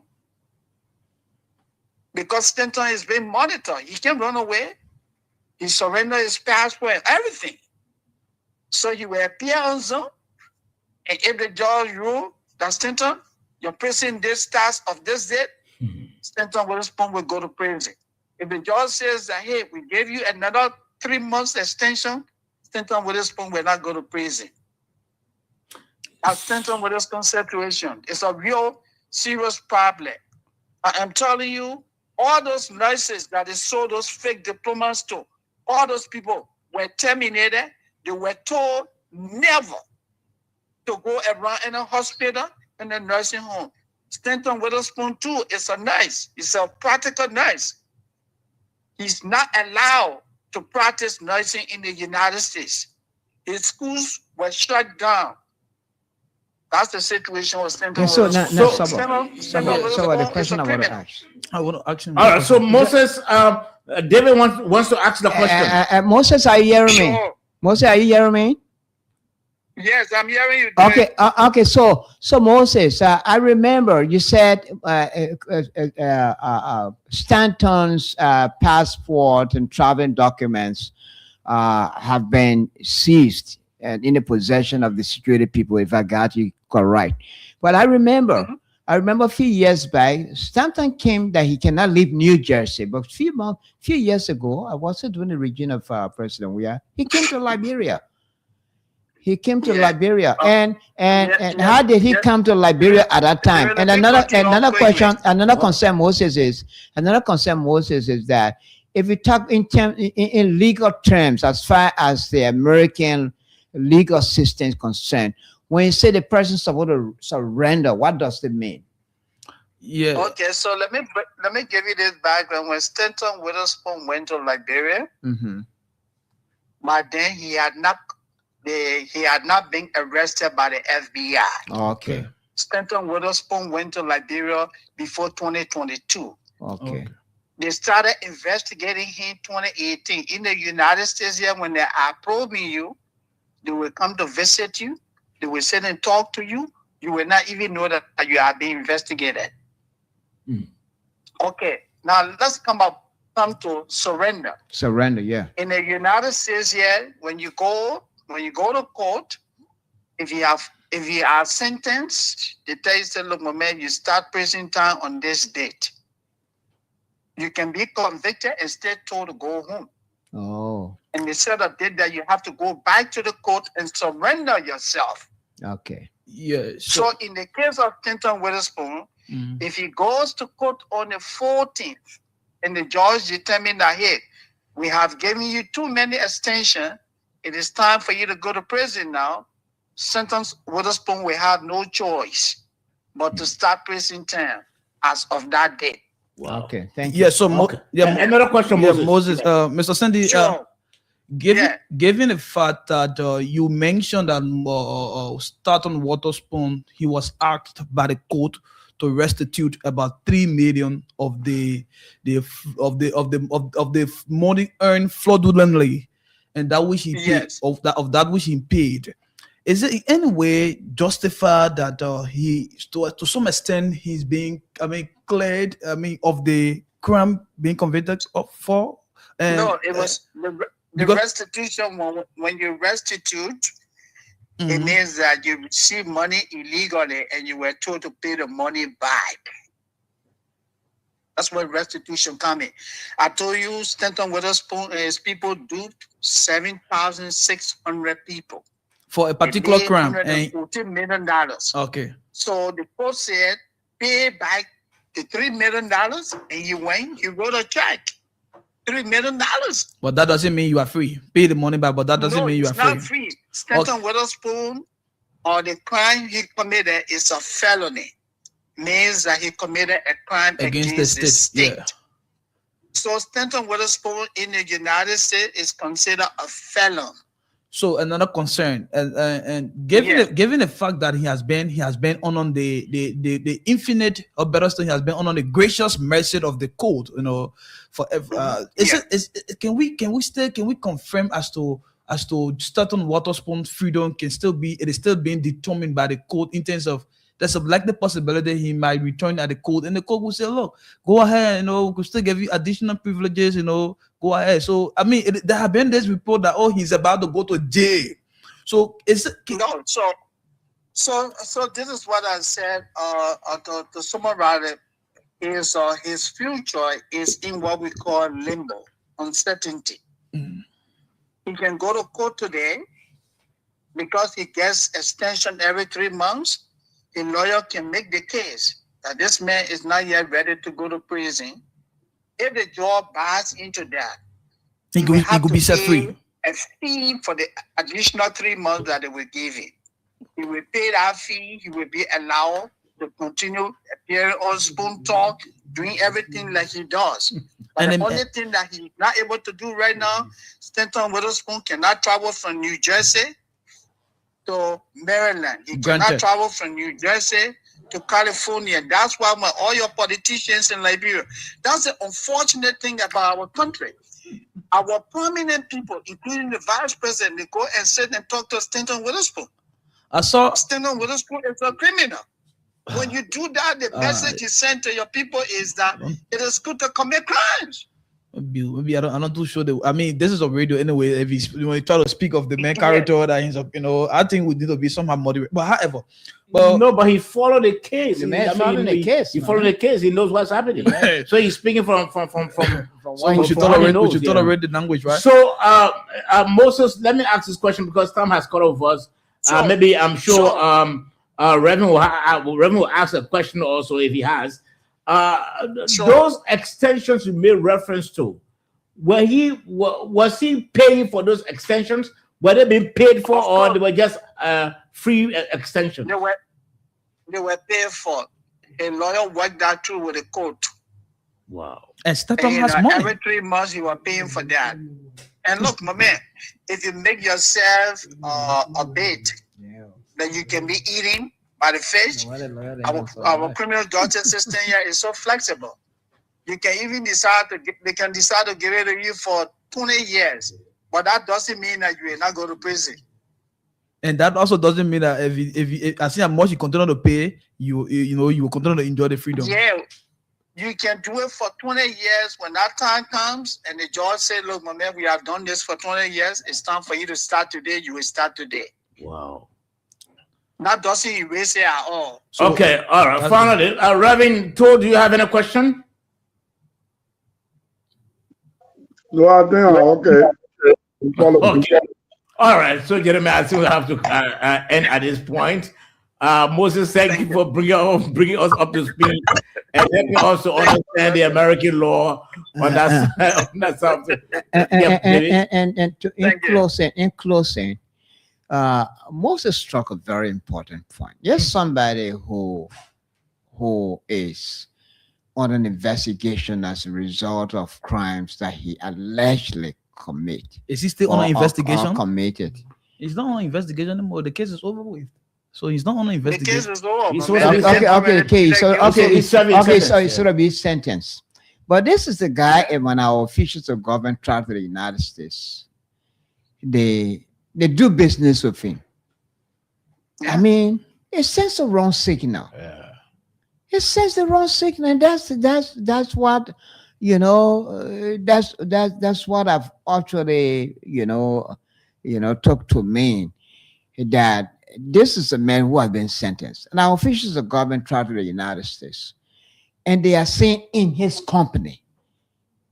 I think it sends a wrong signal. It's just a signal. I think that is in consonance to the recent reported photo of he Stanton Witherspoon with the deputy speaker there in America, Washington, not Washington, but in the U.S. But that was not in the state that's whether in any part of states or in the United States, but the fact that somebody who the only signal it sends, I think our officials here are just interested that it's good to commit crime. They don't have any problem with anybody. So let me close on this about to say, while it's true that we appreciate the press conference being held by the Minister of Justice, and we also we take into account some of the preliminary findings, but it is hard time that the government should push harder.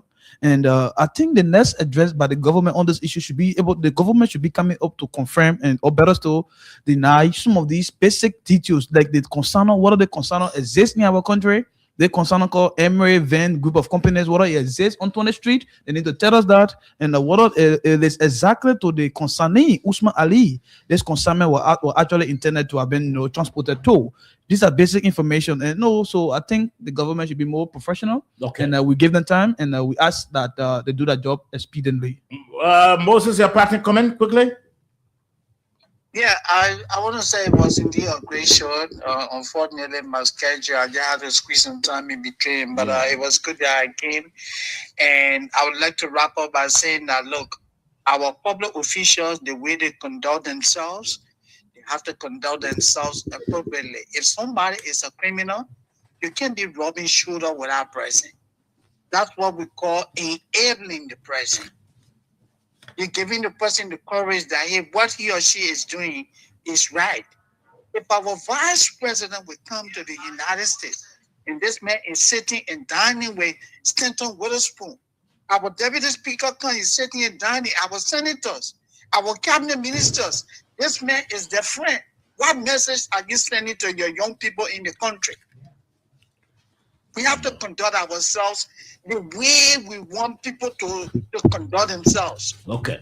Thank you, Moses. Thank you. Reverend, your parting comment? Okay, my parting comment. I want to thank the minister for the statement today. And I want to encourage the Justice Secretary to continue this investigation and make sure that they come up with a result very fast. When we start to the issue of government officials aligning with Stanton Witherspoon, I think most of them are like Moses. What you're saying today, for me, I don't know much about the American law, but from our own setting here, when people see people, interacting and they stay active, as far as they're concerned, they're supposed to be in prison and they're not in prison. They just see that person is a free person. So our country is aware of that. So with the kind of education and people be able to understand it and find the facts about it, I think there will be some action taken. So some of them, I feel that they are not aware. That's why they were involved with such. Because when it started first, Stanton was he withdrew and brought somebody in the front who was like running the show. But later on, he came back. So when he came back, people just felt that the matter was over. So this is something people need to just be educated on it. Thank you. Many thanks to the viewers and the listeners as well. Join us next